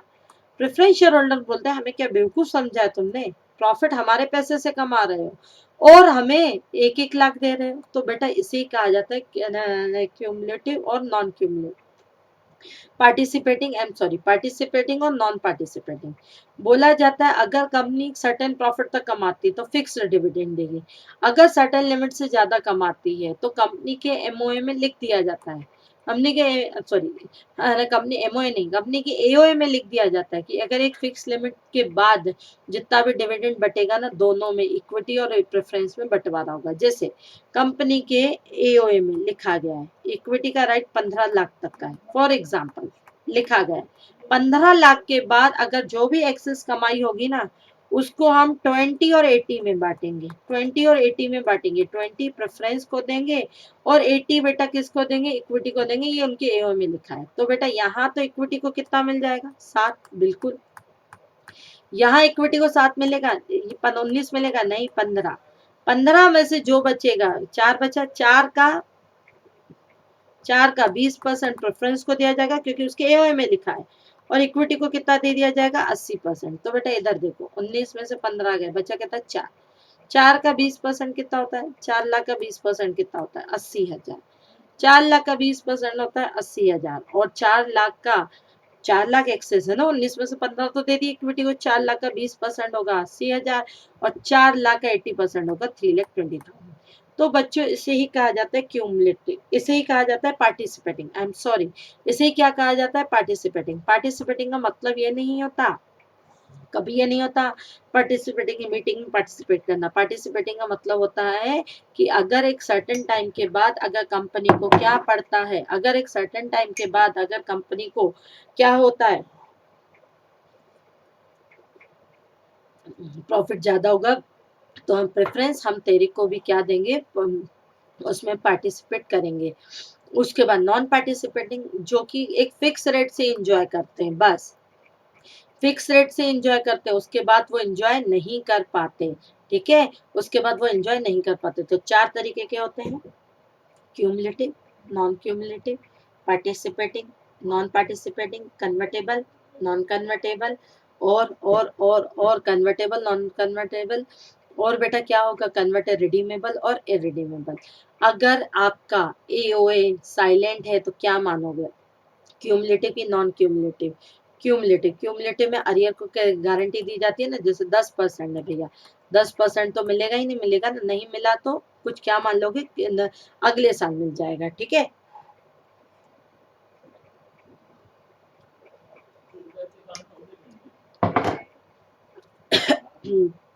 क्यूमुलेटिव क्या होता है बच्चों, कुछ ना दिया हो तो हम क्या मानेंगे, क्यूमुलेटिव मानेंगे, एग्जैक्टली। रिडीमेबल मानेंगे क्योंकि अब तो कंपनी रिडीमेबल इशू कर सकती है।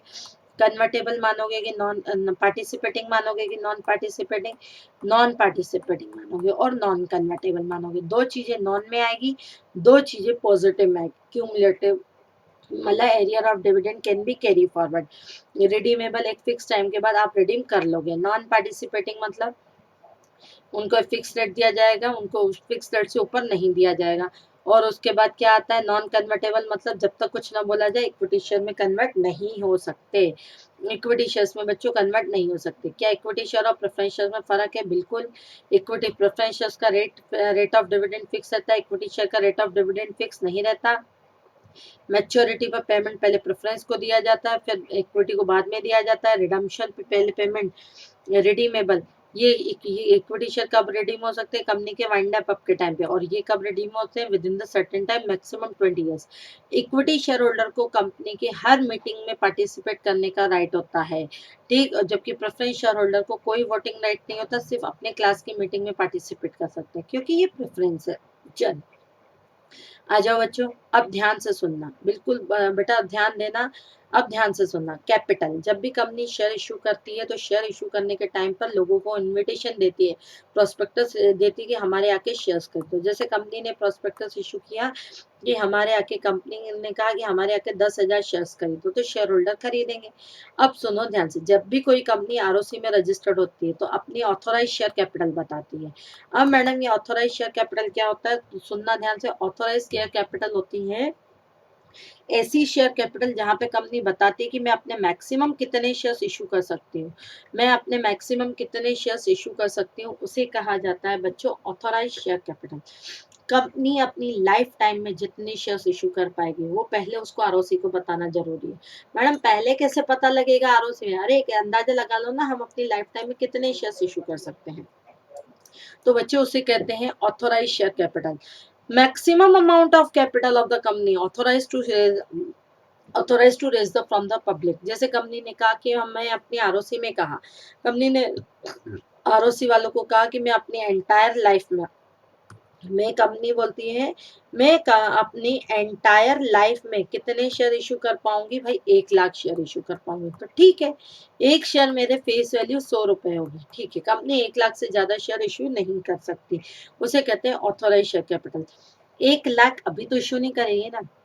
फॉर एग्जाम्पल अभी कंपनी 40,000 शेयर इशू कर रही है, 40,000 शेयर इशू कर रही है, तो उसे कहेंगे इशू, जितना लोगों को ऑफर देती है कि आके हमारे शेयर खरीदो, ऑथोराइज 40, उसे कहेंगे issue capital. Subscribe capital, part of the issue capital, लोगों को ऑफर कितने का दिया? हमारे आके कितने शेयर्स खरीदो, बोलो बच्चा, बोलो। लोगों को ऑफर क्या दिया? हमारे आके कितने शेयर्स खरीदो? 40,000 शेयर्स खरीदो। अगर लोगों ने ये तो इन्विटेशन टू ऑफर था, लोगों ने 38,000 शेयर्स खरीदे तो उसे कहेंगे सब्सक्राइब शेयर्स। अगर लोगों ने कहा कि हमें तो भाई 42,000 शेयर्स, लोगों ने अप्लाई किए कि हमें कंपनी के 42,000 शेयर्स चाहिए, subscribe capital can not be exceed issue capital. Issue कितना अभी ऑफर, इनिशिएट ऑफर कितना दिया? देखो, ऑथोराइज का मतलब होता है पूरी लाइफ में कितना ऑफर देगी, और इनिशिएट कितना ऑफर दिया उसे कहते हैं इशू कैपिटल। इनिशिएट कितना ऑफर दिया बच्चों, उसे क्या कहा जाता है? इनिशिएट कैपिटल को ऑफर किया कितना दिया उसे कहा जाता है बच्चों इशू कैपिटल, उसे कहा जाता है इशू कैपिटल। अब 38,000 शेयर्स हैं और ये 42,000 शेयर्स हैं बच्चों। 38,000 ये से सब्सक्राइब कहेंगे, लेकिन subscribe capital can not be exceed issue capital, तो यहाँ सब्सक्राइब कितनी होगी? 40,000 होगी। अब बेटा एक चीज और ध्यान से सुनना मेरी बात, बहुत ध्यान से सुनना एक चीज कि क्या होगा, इधर देखना। बोला गया सब्सक्राइब में दो चीजें चलती हैं, सब्सक्राइब में बच्चों दो चीजें चलती हैं, सब्सक्राइब में दो चीजें चलती है, subscribe and fully paid up, subscribe and fully paid up, और एक चलती है भाई subscribe and partly paid up. एक चलती है subscribe and fully paid up और एक चलती है subscribe and partly paid up. क्या होता है subscribe and fully paid up और क्या होता है subscribe and partly paid up? Company ने कितने शेयर्स अभी इशू किए थे? बोलो कितने शेयर्स कंपनी ने इशू किए थे? कंपनी की ऑथोराइज तो 1,00,000 रुपए थी, ठीक ही नहीं थी, लेकिन कंपनी ने फॉर एग्जाम्पल कितने शेयर्स इशू किए? 40,000 शेयर्स कंपनी ने फॉर द टाइमिंग इशू किए थे, 40 ही किए थे ना, बिल्कुल। कंपनी ने 40,000 बच्चों क्या किए थे? 40,000 कंपनी ने शेयर्स इशू किए थे। अब 40,000 शेयर्स इशू किए, कंपनी ने कहा मेरा एक शेयर 100 रुपए का है, बिल्कुल। अब 40,000 में से इधर देखना, 20,000 लोगों से 100 रुपए कॉल करवाया था कि 100 रुपए वापस दे दो। कंपनी आगे मैं बताऊंगी application allotment, first call second call पे पेमेंट करती है। कंपनी ने 20,000 शेयर्स इशू किए, एक शेयर 100 रुपए का था। लोग भी इतने आसान नहीं है, आसान क्या नहीं है मैडम, 20,000 लोगों ने, कंपनी ने कहा 100 रुपए दो, अरे तो उन लोगों ने किया क्या, 18,000 शेयर्स पर, बच्चों ध्यान से सुनना, 18,000 शेयर्स वालों ने पूरा सही शराफत से 100 रुपए दे दिए। बच्चे भैया 2,000 शेयर होल्डर, 2,000 शेयर होल्डर से कॉल्ड अप करवाया गया था, बोला कि 100 रुपए पे करो, लेकिन पेडअप कितना किया उन्होंने, अब लोग हैं बोलते पैसे नहीं है, 20,000। और कंपनी ने ओवरऑल कितने शेयर्स इशू किए, 40,000, और इन्विटेशन भी 40,000 का आया फॉर एग्जाम्पल, इशू भी कितने हुए, 40,000, सब्सक्राइब 20,000। अब 20,000 पे कंपनी ने, था तो 100 रुपए का, लेकिन कॉल ही कंपनी ने खुद अपनी मर्जी से कॉल कितना करवाया, 80 रुपए, 80 रुपए। अब 20,000 में से बेटा 15,000 लोगों ने 80 रुपए दे दिए, क्योंकि कॉल ही 80 रुपए था, कंपनी का काम था, कंपनी बोलती नहीं नहीं 20 रुपए तो मैं बाद में मंगवाऊंगी, ओके, और 80 रुपए पेडअप कर दिए, ठीक है। और 15,000 शेयर होल्डर ने यहाँ पे बेटा 70 रुपए ही पेडअप किए हैं। अब बेटा ध्यान से सुनो, हालांकि सब्सक्राइब शेयर कितने हैं, 40,000, बिल्कुल। अब इधर देखना, सब्सक्राइब शेयर बिल्कुल 40,000 रुपए है, ठीक है। करना क्या है, इधर देखो, ये है subscribe share, subscribe share 40,000 share है, लेकिन सब्सक्राइब में 40,000 में दो चीजें होंगी, subscribed and fully paid up. यहाँ पे आज ध्यान से समझना, क्योंकि जब मैं बैलेंस शीट बनवाऊंगी यही काम करवाऊंगी। Subscribed and partly paid up बेटा, subscribed and partly paid up, बिल्कुल कॉन्सेंट्रेट होके ध्यान दो। Subscribe and fully paid up, fully paid up में याद रखना वही आते हैं जो फुल्ली पेड अप हो। अगर पार्टली, किसी भी तरीके से पार्टली पेड अप है, चाहे शेयर होल्डर ने ना दिया हो, चाहे कंपनी ने कॉल ना करवाया हो, चाहे शेयर होल्डर ने ना दिया हो, चाहे कंपनी ने कॉल ना करवाया हो, ये सारे के सारे बच्चा क्या बन जाते हैं, सारे के सारे पार्टली पेड अप बन जाते हैं। क्या ये 18,000 शेयर, कंपनी ने कॉल 100 का करवाया, शेयर होल्डर ने 100 रुपए दिए, क्या ये 18,000 शेयर पार्टली पेड अप है, नहीं, ये फुल्ली पेड अप है। 18,000 share eight the rate of 100 each. Presentation भी ध्यान से देखते चलना, मेरी प्रेजेंटेशन ध्यान से रहना। ये बच्चों subscribe and partly paid up है, ध्यान से सुनना, सब्सक्राइब एंड क्या है बेटा, पार्टली पेड अप है। कैसे निकाले subscribe and partly paid up है ये, तो देखो 2,000 शेयर्स पे कॉल कितना करवाया था कंपनी ने, 2,000 शेयर्स पे कंपनी ने तो कॉल करवाया था 100 रुपए, ठीक है, 100 रुपए, तो 2,000 शेयर्स पे 100 रुपए कॉल करवाया।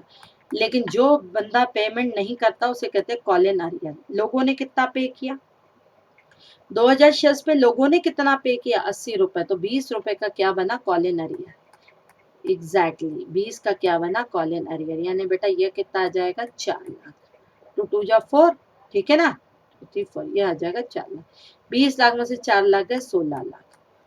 अब बोलोगे मैडम यहाँ तो कंपनी ने कॉल ही 80 रुपए करवाया, तो लोगों ने दे दिया शराफत है, तो ये फुली पड़ा हुआ, नहीं नहीं, गलती किसी की भी हो, चाहे कंपनी ने कॉल ना करवाया, चाहे शेयर होल्डर ने पैसे ना दिया, तो वहां पे आपका क्या आता है। अब देखो वो पार्टली पेड अप होता है, subscribe and partly, 50,000 share eight the rate of, ऐसे प्रेजेंटेशन करोगे, 50,000 share eight the rate of 100 each, 50,000 share eight the rate of 100 each, paid up 80, paid up 80, और बोलो बेटा, और बोलो क्या है, 15,000 शेयर्स, 15,000 शेयर्स पे called and paid up, called and paid up है, ठीक है।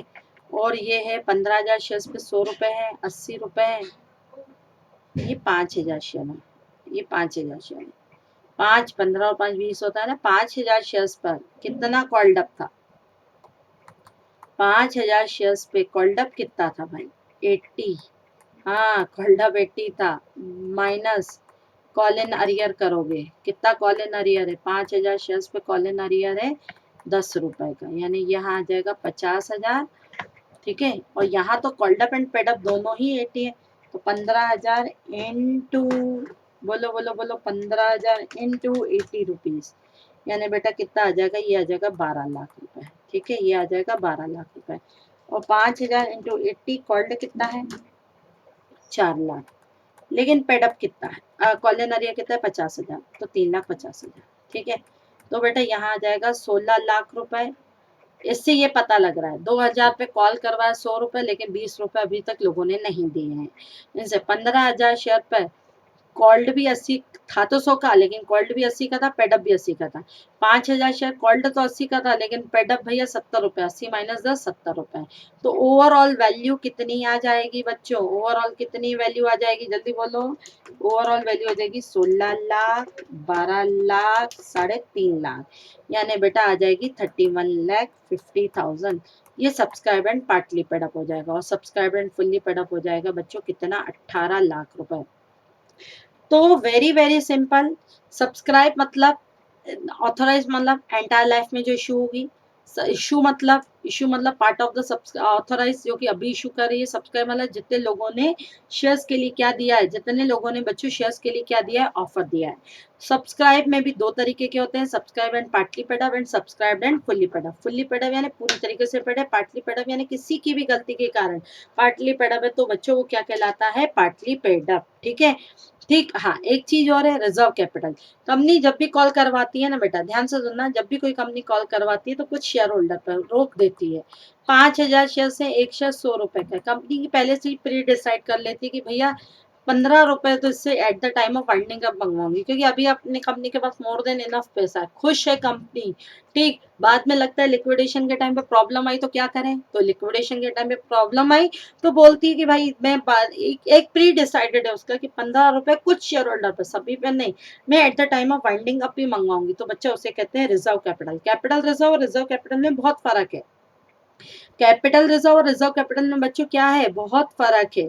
ठीक है, तो ये देखो, ये सारी चीजें मैंने करवा दी है आपको, कोई दिक्कत नहीं, ये सारे सारे क्वेश्चन करवा दिए हैं आपको। टेलीग्राम पे मेरे नोट्स मिल जाएंगे, टेलीग्राम चैनल को मेरे सब्सक्राइब कर लेना, नीचे लिंक दी हुई है। What is the difference between capital reserve and reserve capital? Reserve capital मतलब पार्ट ऑफ द कैपिटल जो company author at the time of liquidation के टाइम पे मंगवाएगी। Capital reserve out of capital profit generate होता है। Capital profit मतलब क्या, किसी एसेट्स को खरीदने से फायदा हुआ तो उसे कहते हैं कैपिटल प्रॉफिट। कैपिटल प्रॉफिट को बेटा दिखाना पड़ता है under the head of reserve and surplus, reserve capital को दिखाने की जरूरत नहीं है। ठीक है, कैपिटल प्रॉफिट आपके पास अवेलेबल होता है for the writing of losses, ये प्रॉफिट ही नहीं है, ये पैसा ही नहीं आया। ठीक है, ये तो केवल लिक्विडेशन के टाइम पे कंपनी मंगवाएगी, उससे लिक्विडेशन के एक्सपेंसेस बियर करेगी।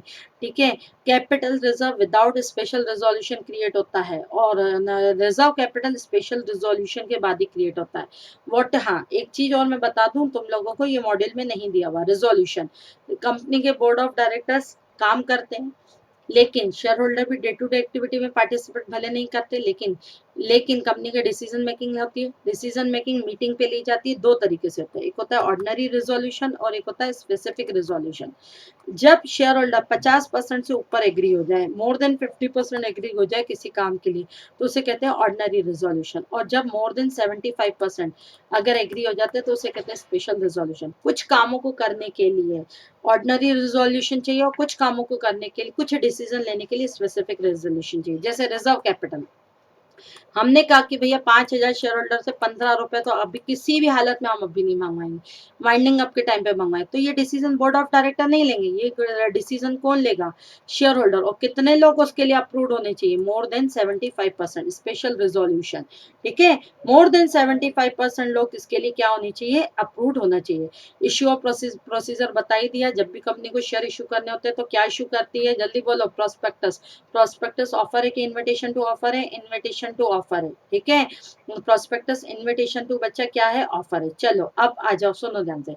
जब भी कोई कंपनी चाहे इक्विटी शेयर इशू करे, चाहे प्रेफरेंस शेयर इशू करे, कोई भी कंपनी भैया जब भी क्या करेगी, शेयर्स इशू करेगी, तो बच्चों शेयर्स इशू आइदर होते हैं eight par, or at par या एट फेस वैल्यू, या होते हैं प्रीमियम पर, एट प्रीमियम पर। बच्चों ध्यान से सुनना, कंपनी की जो आरओसी में वैल्यू होती है वो फेस वैल्यू होती है।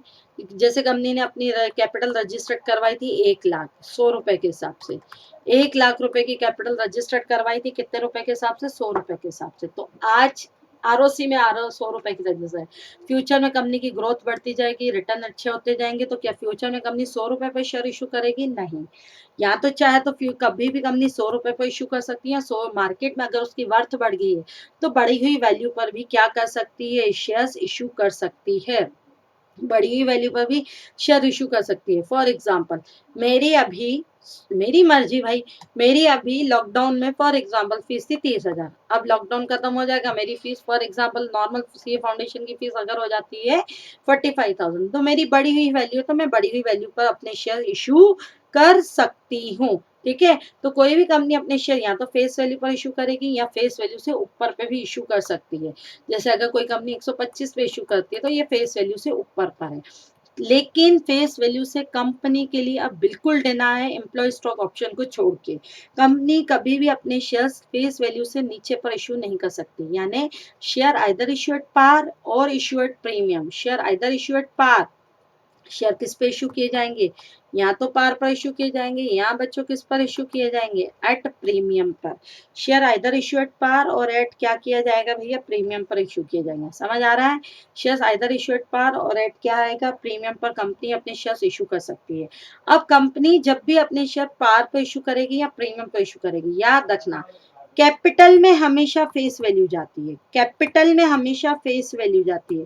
कैपिटल मतलब क्या, अरे भैया पब्लिक है, पब्लिक कंपनी में क्या लगा रही है, पैसा लगा रही है, पैसा लगा रही है, तो पब्लिक क्या बनने जा रही है, ऑनर। तो ऑनर को क्या अलॉट करोगे, ऑनर को कैपिटल ही अलॉट होगा।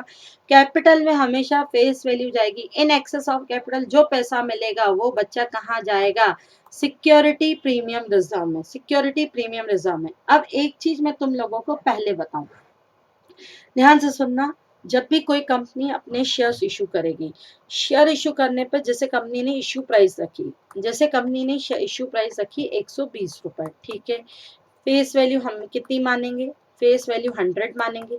कई बार आपको क्वेश्चंस में फेस वैल्यू गिवन होगी, कई बार नहीं गिवन होगी। जब issue price greater than 10 but less than 100 हो तो फेस वैल्यू आप हमेशा क्या मान के चलना, 100 ही मान के चलना, फेस वैल्यू बच्चा हमेशा 100 मान के चलना। लेकिन अगर आपकी क्वेश्चन में इशू प्राइस, सॉरी सॉरी, अगर आपकी इशू प्राइस बेटा greater than 10 but less than 100 हो, जैसे फॉर एग्जांपल 35 हो, तो फेस वैल्यू हमेशा क्या मान के चलना, 10 रुपए, तो प्रीमियम हमेशा 25 रुपए। लेकिन अगर आपकी ग्रेटर देन 100 हो तो फेस वैल्यू हमेशा क्या मान के चलना, 100। जैसे फेस वैल्यू 100 है और 20 रुपए का क्या है, प्रीमियम है। कैपिटल में हमेशा कहाँ क्या जाएगा, कैपिटल में हमेशा क्या जाएगा, face value. In excess of capital जो भी पैसा होगा बेटा वो कहाँ जाएगा, इन एक्सेस ऑफ कैपिटल जो भी पैसा होगा वो कहाँ जाएगा, सिक्योरिटी प्रीमियम रिजर्व। एक चीज और, एग्जाम में कभी भी शॉर्टकट मत लिखना, एसपीआर या ये मैं समझाने के लिए फटाफट, क्योंकि हमारा फास्ट ट्रैक है चीजें, इसीलिए। आ जाओ बच्चों, अब सुनो ध्यान से, कंपनी जब भी अपना पैसा लेती है ना एक साथ नहीं लेती, कंपनी बोलती है मुझे 4 टुकड़ों में दो। तो पहला इनिशिएट जब प्रोस्पेक्टस इशू करती है तो जो जो बंदा इनविटेशन देगा उसे देगी एप्लीकेशन, एप्लीकेशन के बाद आ जाएगा अलॉटमेंट मनी। अगर आप उसको शेयर अलॉट कर देते हो तो उसे कहते हैं अलॉटमेंट मनी। उसके बाद कंपनी फर्स्ट कॉल देगी और उसके बाद कंपनी सेकंड कॉल पे पैसा ले सकती है। कंपनी टुकड़ों में पैसा लेती है, पार्टनरशिप की तरह नहीं, लमसम पैसा लेती है। अब कंपनी ने शेयर इशू किया 120 रुपए का, कंपनी ने कहा एप्लीकेशन पे 30 रुपए देना, अलॉटमेंट पे भी 30 रुपए देना, फर्स्ट कॉल पे 40 रुपए देना और सेकेंड कॉल पे भाई कितना देना, 20 रुपए देना। ओके, अब सुनो ध्यान से, कंपनी ने एप्लीकेशन दी 30 रुपए, अलॉटमेंट पे ये कितना हो गया, 120 रुपए हो गया। अब मैडम आपने कहा जो पैसा है 100 रुपए का पैसा है, कैपिटल 20 रुपए का पैसा, सिक्योरिटी प्रीमियम। अब यहाँ कहाँ ढूंढे, प्रीमियम कहाँ है, क्वेश्चन कुछ भी नहीं कहेगा बच्चों, क्वेश्चन कुछ भी नहीं कहेगा। तो प्रीमियम का पैसा, प्रीमियम का पैसा हमेशा अलॉटमेंट पे रखना। प्रीमियम का अगर क्वेश्चन बोले तो एज पर क्वेश्चन, लेकिन अगर क्वेश्चन कुछ ना बोले तो प्रीमियम का पैसा अलॉटमेंट पे रखना। अब मैंने डिसाइड कर लिया कि 100 रुपए की फेस वैल्यू, 20 रुपए का भैया प्रीमियम है, तो ये प्रीमियम पीछे आता है। प्रीमियम हमारा कहाँ आता है भाई, पीछे आता है। अब प्रीमियम पीछे आ गया तो ये क्या आ जाएगा, 10 रुपए, 10 प्लस 20, 10 रुपए कैपिटल में जाएगा और 20 रुपए बेटा कहाँ जाएगा, प्रीमियम में जाएगा। ठीक है, तो 30 30 60 40 और 20, 120 हो गया, 120 हो गया। क्वेश्चन कुछ ना बोले तो प्रीमियम हमेशा अलॉटमेंट के साथ रहता है। ठीक है, फेस वैल्यू पर इशू करेगी तो पार, अबव फेस वैल्यू इशू करेगी तो, अबव फेस वैल्यू इशू करेगी तो प्रीमियम, प्रीमियम क्वेश्चन कुछ नहीं बोलेगा तो हमेशा किसके साथ जाएगा बच्चों, प्रीमियम। बोलो हमेशा किसके साथ जाएगा, प्रीमियम। हमेशा always consider allotment date, allotment से। अब सुनो ध्यान से, इसी में बता रही हूँ बेटा, सबसे पहले सबसे पहले लोगों को इनविटेशन देगी कंपनी। कंपनी जब भी लोगों को क्या देगी, कंपनी ने जैसे मेरे क्वेश्चन में कितने शेयर्स इशू किए हैं, कंपनी ने कितने शेयर्स मेरे क्वेश्चन में इशू किए थे, नहीं दिए अभी मैंने। चलो कंपनी ने 10,000 शेयर्स अब इशू किए, तो पहले तो एप्लीकेशन पे 30 रुपए मिलेंगे। तो 10,000 इंटू 30, बेटा 10,000 इंटू 30 कितना होता है, 10,000 इंटू 30, 3 लाख रुपए। कंपनी जब भी प्रोस्पेक्टस इशू करेगी यानी इनविटेशन टू ऑफर देगी, तो लोग ऑफ बोलते हैं हमें भी शेयर चाहिए, हमें भी शेयर चाहिए, हमें भी शेयर चाहिए। जितने लोग आ रहे हैं आने दो, बाद में देखेंगे 10,000 के ऊपर आ गए तो रिजेक्ट कर देंगे, वापसी कर देंगे उनको। रजिस्ट्रेशन मनी को ही कहा जाता है एप्लीकेशन मनी। और अगर जितने लोग नहीं आ रहे, ना आने दो, कोई दिक्कत नहीं। नहीं आ रहे ना आने दो, बाद में देखेंगे। अगर अंडर सब्सक्रिप्शन होगा तो ठीक है, नहीं होगा तो बाद में, वो भी बताऊंगी बाद में। देखो बेटा, अब 10,000 कंपनी शेयर इशू कर रही है, एक शेयर है भाई कितने का, 30 रुपए, एप्लीकेशन मनी 30 रुपए। हिराकी क्या रखी है इन्होंने, 30। मैंने क्वेश्चन में हिराकी क्या रखी थी बेटा, 30 30 40 20, है ना। 30 30 40 20 रखी थी, यही रखी थी ना। 30 30 40 20, 30 30 40 और बेटा क्या रखी थी, 20, बिल्कुल ठीक है। तो पहले मिलती है application money. Invitation to offer के बाद लोग ऑफर देते हैं, तो हम बोलते हैं कंपनी के पास बैंक बैलेंस आया, बैंक एक एसेट है, एसेट बढ़ता है, डेबिट। और एप्लीकेशन मनी एक रजिस्ट्रेशन मनी है। तो bank account debit to share application. अब कंपनी ने फॉर एग्जांपल कितने 10,000 शेयर इशू किए थे और कंपनी के पास आ गए कितने, 12,000। तो एप्लीकेशन मनी तो 12,000 की मिली। चलो 10,000 भी नहीं, एप्लीकेशन मनी कितने की मिली, 12,000 की। 12,000 इंटू 30 कितना होता है, 12,000 इंटू 30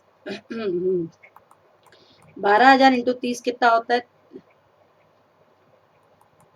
3,60,000 रुपए। यह राइट। 12,000 इंटू 30 कितना होगा भैया, 3,60,000 रुपए। अब कंपनी इतने लोगों को तो अलॉट कर नहीं सकती, issue subscribe capital can not be issue, subscribe capital can not be exceed the issue capital. तो कंपनी ने क्या किया, 3,60,000 में से जितने लोगों को शेयर अलॉट कर देगी उनका पैसा डाल देगी शेयर कैपिटल में। कितने लोगों को अलॉट करेगी, 3 लाख लोगों को अलॉट करेगी, 10,000 लोगों को अलॉट करेगी ना। तो 10,000 इंटू 30, 3 लाख, बाकियों को वापस कर देगी पैसा। 2,000 को 60,000 रुपए वापस कर देगी। आ रहा है समझ में बेटा। तो पहली एंट्री होती है bank account debit to share application, दूसरी एंट्री होती है share application account debit to share capital. तीसरी एंट्री होगी, अब इनको शेयर अलॉट हो जाएंगे, 10,000 लोगों को शेयर अलॉट हो गए। अब बेटा हिराकी में मेरा क्या था, 30 रुपए, यानी ये था 10+20, है ना, यही था ना 30 30, ये था 10+20। तो बेटा कुछ ना दिया हो तो पैसा फेस वैल्यू अलॉटमेंट पे 10 आई, प्रीमियम का पैसा 20 रुपए है। प्रीमियम का पैसा कौन से अकाउंट में जाता है, प्रीमियम का पैसा सिक्योरिटी प्रीमियम रिजर्व में जाता है। तो एंट्री होगी share allotment account debit to share capital to security premium reserve. अब शेयर अलॉटमेंट का पैसा कितना आना है, 30 रुपीज। शेयर अलॉटमेंट का पैसा कितना आना है, 30 रुपीज। तो 10,000 इंटू 30 रुपीज, 10,000 इंटू 30 रुपीज कितना हो जाएगा भैया, 3 लाख रुपए। शेयर कैपिटल में कितना जाएगा, 10,000 इंटू 10 रुपए, तो बेटा कितना जाएगा शेयर कैपिटल में, 1 लाख रुपए।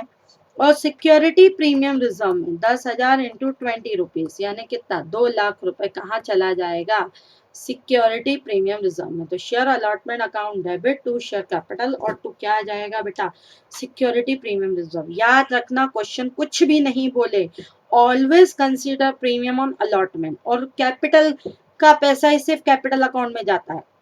एक चीज और बताऊं, एप्लीकेशन मनी पहले मिलती है, फिर क्योंकि एप्लीकेशन मनी इनविट ऑफर है, फिर लोगों को आप ऑफर एक्सेप्ट करते हो तभी उनको शेयर अलॉट होता है पहले, इसीलिए एप्लीकेशन मनी मिलती है, फिर कैपिटल अकाउंट में ट्रांसफर होती है।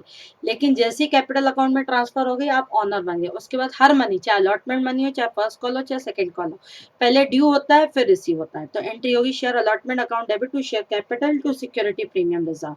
फिर अलॉटमेंट का पैसा मिल जाएगा, bank account debit to share allotment 3 lakh रुपए, है ना, 3 लाख रुपए। फिर फर्स्ट कॉल पैसा ड्यू होगा, share first call account debit to share capital account, share first call account debit to share capital account, ठीक है, share first call account debit to share capital account. फिर एंट्री होगी bank account debit to first call. फिर final call का अगर पैसा due होता है तो शेयर, तो second and final call account debit to share capital. और फिर एंट्री हो जाएगी बैंक अकाउंट डेबिट टू क्या आ जाएगा बच्चों, बैंक अकाउंट डेबिट टू क्या आ जाएगा, share first call, bank account debit to क्या आ जाएगा, शेयर फर्स्ट कॉल। समझे चीजों को। हाँ, अगर बाई चांस जो कॉल लास्ट हो ना उसको फर्स्ट एंड फाइनल लिखना, या सेकंड लास्ट हो तो second final, second and final ना। अगर थर्ड कॉल लास्ट हो, अगर थर्ड कॉल लास्ट हो तो थर्ड एंड फाइनल कॉल लिखना, ठीक है। तो पहली entry bank account debit to share application, दूसरी entry share application account debit, दूसरी entry share application account debit to share capital, refund होगा तो टू बैंक, तीसरी एंट्री अलॉटमेंट मिलेगा कि ड्यू करोगे, जल्दी बताओ कमेंट्स बॉक्स में, अलॉटमेंट क्या करोगे, ड्यू करोगे।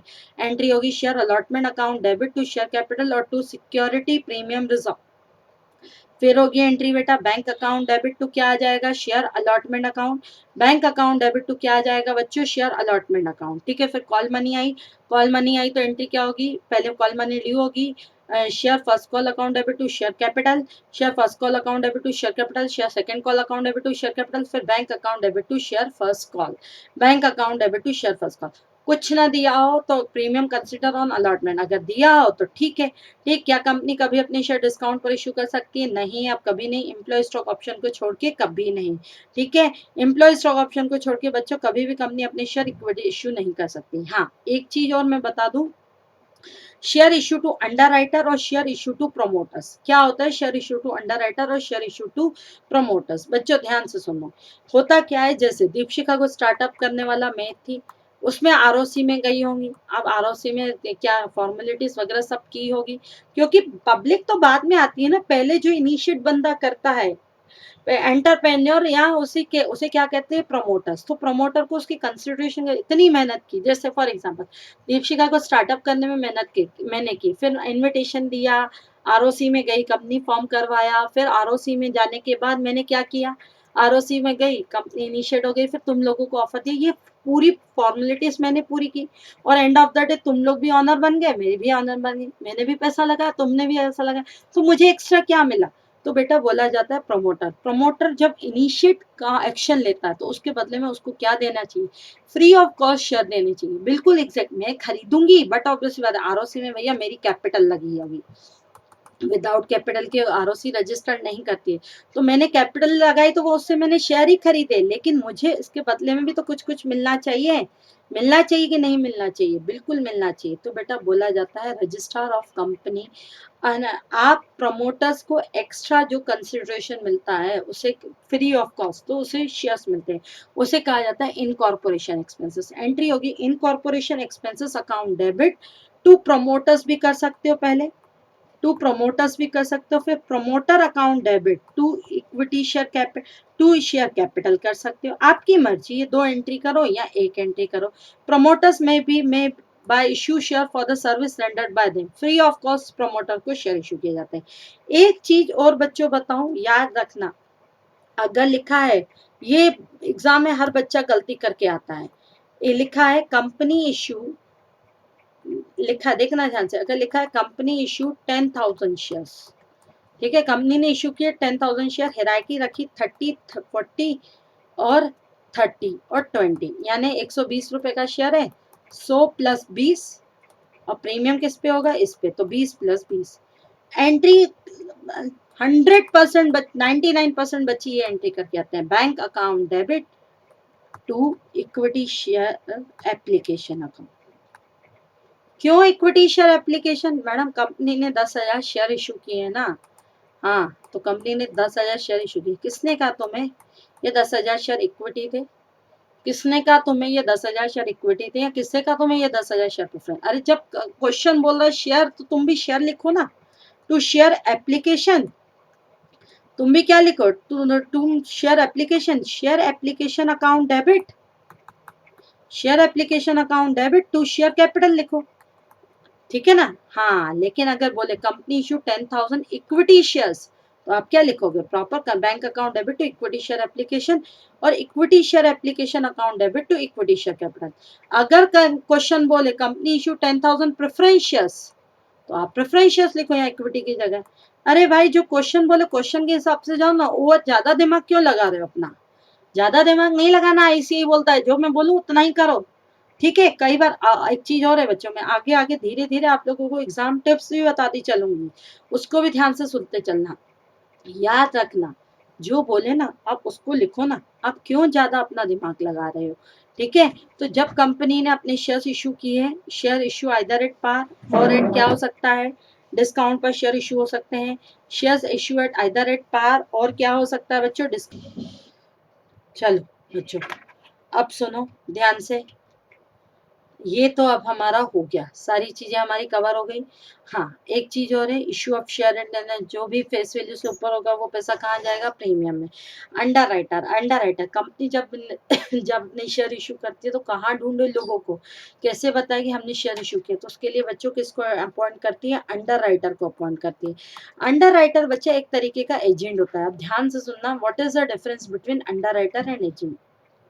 एजेंट आपके शेयर सेल करवाता है, जितने शेयर सेल करवाएगा उतने पे कमीशन लेता है। जैसे 10,000 शेयर्स का बच्चा, 10,000 शेयर्स का अगर आपने कॉन्ट्रैक्ट किया है एजेंट के साथ, एजेंट ने 8,000 शेयर बिकवाए तो 8,000 शेयर का पैसा कंपनी को दे देगा और कमीशन भी 8,000 मिलेगा। लेकिन अंडर राइटर की लाइबिलिटी कमिटेड लाइबिलिटी होती है। मैडम कैसे कमिटेड लाइबिलिटी होती है भैया, अगर आपने अंडर राइटर के साथ एग्रीमेंट किया और पब्लिक ने अगर 8,000 शेयर खरीदे ना, तो अंडर राइटर को 2 कंपलसरी शेयर खरीदने पड़ेंगे। हाँ, यही फर्क होता है एजेंट और अंडर राइटर में। एजेंट जितना काम करेगा भाई, एजेंट जो जितना काम करेगा उतना किसका होगा, एजेंट जितना भी काम करेगा बच्चों उतना का कमीशन लेगा, जबकि अंडर राइटर ऐसा नहीं करेगा। अंडर राइटर क्या करेगा, जितना भी काम करेगा और नहीं करेगा तो उतना उसको शेयर खरीदने पड़ेंगे। तो अंडर राइटर को क्या दिया जाता है भैया, ध्यान से सुनो, अंडर राइटर को क्या दिया जाता है, अंडर राइटिंग कमीशन दिया जाता है। अंडर राइटिंग कमीशन कंपनी का एक्सपेंसेस है, टू अंडर राइटर है, टू अंडर राइटर है। अंडर राइटर को कमीशन या तो कैश में दे दो, या तो उसको 2,000 शेयर खरीदने ना, उससे सेट ऑफ कर लो। तो अंडर राइटर कम, ये हालांकि अपने सिलेबस में नहीं है, सी इंटर में मैं पढ़ाऊंगी। Underwriter commission account debit to underwriter और underwriter account debit, underwriter account debit to share capital कैसे एडजस्ट होता है, वो प्रोराटा बेस पे एडजस्ट होता है। ये हमारे अभी सिलेबस में नहीं है। अंडर राइटर का कमीशन हमारा सी गुरु इंटर में है, ठीक है, अपना कहाँ पर है बच्चों, इंटर में है। ठीक, इसे कहते हैं, हमारा क्या कहा जाता है, इसे कहा जाता है share issue to underwriter. ठीक, शेयर इशू किए जाते हैं, चलो प्रीमियम पर भी इशू किए जाते हैं। आ जाओ बच्चों एक क्वेश्चन करते हैं छोटा सा। Spencer limited registered authorise share capital 50 lakh है, डिवाइडेड इनटू 5 लाख, कंपनी ने 2 लाख शेयर इशू किए, तो ये तो ऑथोराइज होगी, इशू कैपिटल 2 लाख हो गई। 10 रुपए का है यानी 3 रुपए का प्रीमियम, तो 10 प्लस 3, 3 रुपए भैया कहाँ जाएगा, एसपीआर अकाउंट में जाएगा। क्वेश्चन यहाँ तो बोल रहा है इंक्लूडिंग प्रीमियम, ना भी बोले तो हमें इंक्लूडिंग प्रीमियम लेना है। तो बच्चों इसको कैसे लिखेंगे, 2 प्लस 3 तो 4 और 5 9, 9 2 11, 11 और 2 11 और 2 13। तो बेटा एंट्री क्या होगी, जल्दी बोलो एंट्री क्या होगी। सबसे पहली एंट्री क्या होगी, bank account debit to share equity share. अब देखो, देखिए मैडम शेयर एप्लीकेशन लिखनी है कि इक्विटी शेयर एप्लीकेशन, अरे मेरे भाइयों सज्जनों देवियों, यहाँ क्या बोल रहा है, इक्विटी तो इक्विटी लिखना है ना। Bank account debit to equity share application, 2 lakh into multiply by कितना एप्लीकेशन मनी मिला, 4, तो 2 लाख इंटू 4 8 लाख रुपए। फिर equity share application account debit to equity share capital account 8 lakh रुपए। फिर अलॉटमेंट मनी ड्यू करोगे, अलॉटमेंट पे 3 रुपए तुम्हें मालूम है, अभी हम करके आए, 3 रुपए हमें मालूम है कि कहाँ है, प्रीमियम पर। तो एंट्री क्या होगी, share allotment account debit to share capital, 2 lakh into 2 4 lakh और 2 लाख इंटू 3 6 लाख, तो 4 लाख जाएगा प्रीमियम कैपिटल में, 6 लाख जाएगा प्रीमियम में, 10 और 4 होता है 10 लाख। अब बेटा एंट्री, अब अलॉटमेंट का पैसा मिल गया तो bank account debit to equity share allotment account, bank account debit to equity share क्या आएगा, अलॉटमेंट अकाउंट। फिर equity share first call account debit to equity share capital account, 2 रुपए का है 2 लाख शेयर पर। फिर एंट्री होगी bank account debit to equity share first call. अब सेकंड कॉल है, बिल्कुल है, सेकंड कॉल है तो उसको बोलेंगे equity share second and final call. यहाँ क्या बोलोगे, second and final call account debit to equity share capital, bank account debit to equity share final call. Tough है, बिल्कुल नहीं, बिल्कुल नहीं। प्रोमोटर्स को इश्यू करोगे तो उसे क्या कहेंगे, incorporation expenses account debit, incorporation expenses account debit to share capital. ठीक, ठीक है। अब सुनो, कई बार क्वेश्चन में आपको देते हैं कि भाई प्रीमियम का पैसा हमें एप्लीकेशन के साथ एप्लीकेशन अलॉटमेंट फर्स्ट कॉल पे चाहिए, तो हम एप्लीकेशन अलॉटमेंट फर्स्ट कॉल पे लेंगे। लेकिन याद रखना, याद रखना एप्लीकेशन पहले रिसीव होगी, फिर कैपिटल में ट्रांसफर होगी। बाकी सारी चीजें पहले ड्यू होंगी यानी वहां कैपिटल पहले ड्यू होगी फिर रिसीव होगी। देखते हैं बच्चों, बहुत अच्छा क्वेश्चन है। कंपनी ने 50,000 शेयर इशू किए, प्रीमियम है 3 रुपए का, ठीक है। 4 रुपए एप्लीकेशन पे इंक्लूडिंग प्रीमियम है, तो इसको क्या लिखोगे 3+1, क्योंकि 1 रुपया प्रीमियम है। 6 रुपए का अलॉटमेंट है इंक्लूडिंग 2 रुपए का प्रीमियम है, तो इसको क्या लिखोगे 4+2 और रेस्ट है 3 कॉल, ठीक है। तो यहाँ पे आ जाएगा 4, 6 और 3। तो बेटा पहले एप्लीकेशन क्या कैपिटल और प्रीमियम का पैसा हमेशा कैपिटल के साथ जुड़ता है। तू जहां जहां रहेगा मेरा साया साथ होगा, तो प्रीमियम का साया किसके साथ होता है, कैपिटल के साथ होता है, ठीक है। प्रीमियम का पैसा कहाँ किसके साथ होता है, कैपिटल के साथ होता है। तो पहली एंट्री होती है bank account debit to share application, equity share application. तो यहाँ कैपिटल का तो साया है ही नहीं, तो bank account debit to equity share application, bank account debit to equity share application कितना 50,000 इंटू 4, 50,000 इंटू 4 कितना 2 लाख। अब कैपिटल के बाद साया किसका आ गया, कैपिटल के बाद बच्चों साया किसका आगे, आप कैपिटल का पैसा एप्लीकेशन का पैसा कैपिटल में जाएगा, कैपिटल के साथ साया प्रीमियम का आ गया, क्योंकि यहाँ 1 रुपया प्रीमियम का इंक्लूड है। Share application account debit to share capital और टू सिक्योरिटी प्रीमियम रिजर्व। तो 50,000 इंटू 3 1.5 लाख और 50,000 इंटू 1 50,000। फिर बेटा अलॉटमेंट मनी ड्यू होगी, share allotment equity share allotment account debit to equity share capital और टू सिक्योरिटी प्रीमियम रिजर्व, क्योंकि premium का साया कैपिटल के साथ होता है, बिल्कुल। Share allotment account debit to equity share capital और to equity share premium security premium reserve. तो बेटा equity share allotment account debit 50,000 into 6 कितना होता है 3 लाख और 50,000 into 4 2 lakh, 50,000 into 2 2 lakh. Okay okay ठीक। फिर एंट्री होगी bank account debit to equity share allotment account, फिर एंट्री होगी equity share first call account debit, equity share first call account debit to equity share capital account, equity share first call account debit to equity share first capital account. Entry क्या होगी 50,000 into 3 1.5 lakh रुपए। फिर entry होगी bank account debit to equity share first call, bank account debit to equity share first call. ये बहुत आसान है question, याद रखना। हो प्रीमियम एप्लीकेशन के साथ भी आ सकता है, अलॉटमेंट के साथ भी आ सकता है, फर्स्ट और सेकंड कॉल के साथ भी आ सकता है।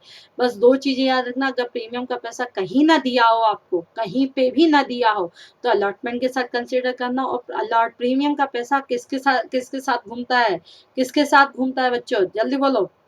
प्रीमियम का पैसा बच्चों किसके साथ घूमता है, शेयर कैपिटल के साथ। आ जाओ, कंपनी कई बार जैसे इधर देखो, अब इधर देखना, एक चीज और बता दूं।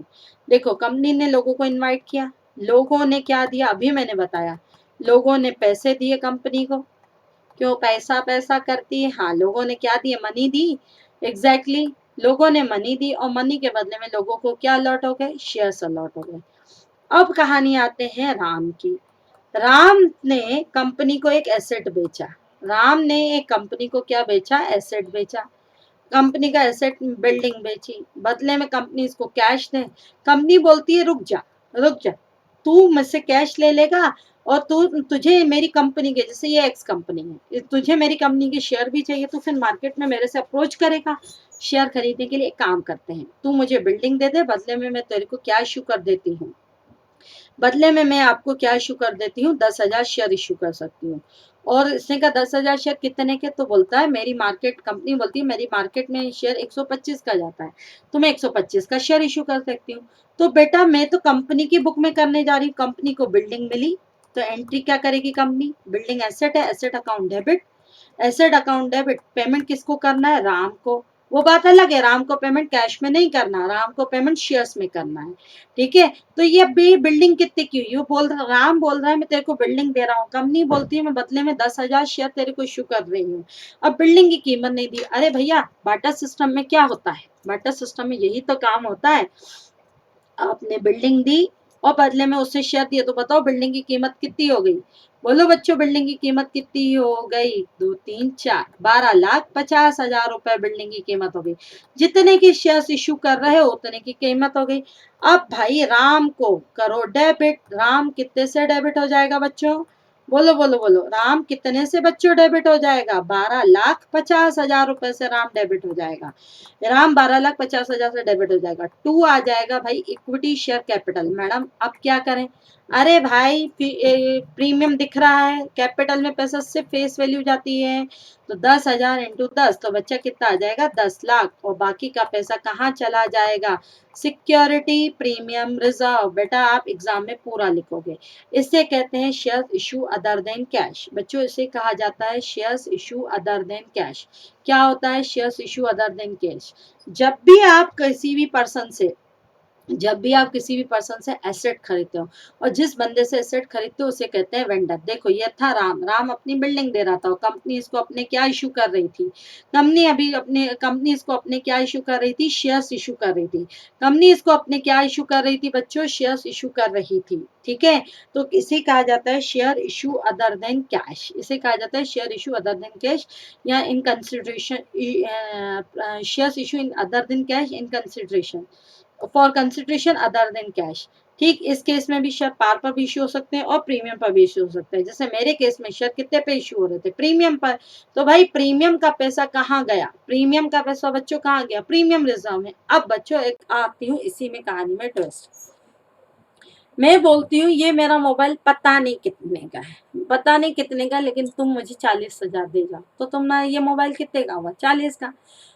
अब सुनना ध्यान से, तुमने कहा, मैंने कहा ये मोबाइल कितने का है मुझे नहीं मालूम, लेकिन मुझे नहीं मालूम, लेकिन बेटा ध्यान दो, आपने कहा कि ये मोबाइल कितने का है नहीं मालूम, लेकिन मुझे 40,000 रुपये चाहिए, तो ये मोबाइल 40 का हुआ।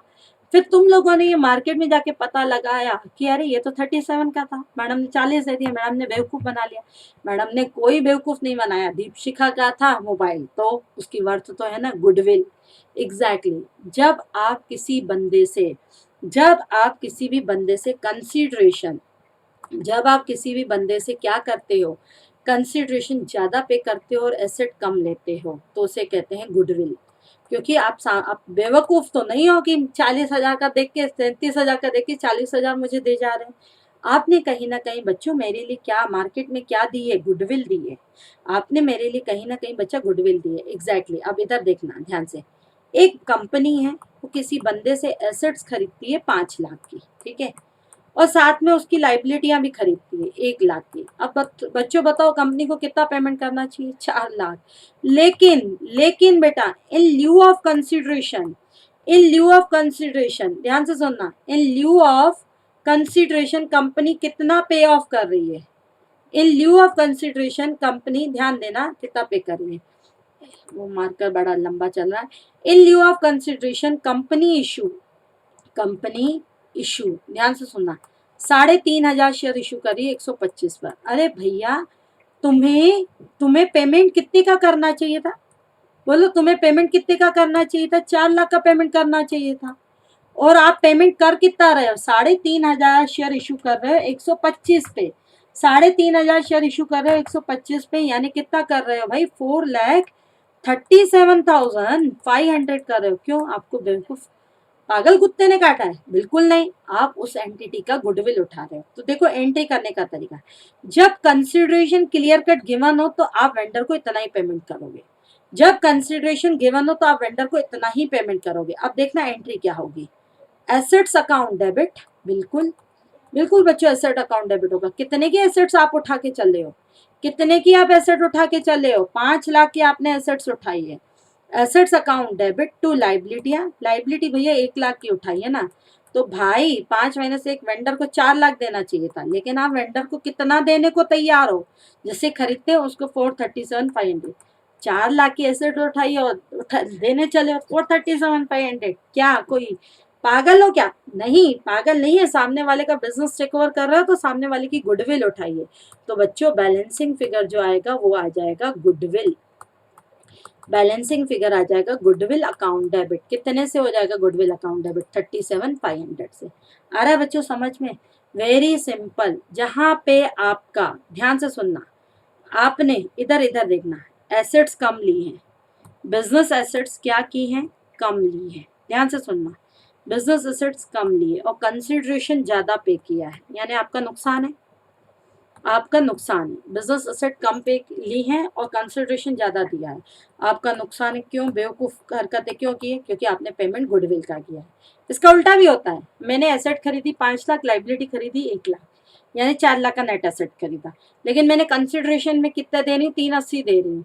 4 लाख का एसेट खरीद के 380 दे रही हूँ, वो बेवकूफ, वो भी बेवकूफ नहीं, क्योंकि उसका बिजनेस नहीं चल रहा था।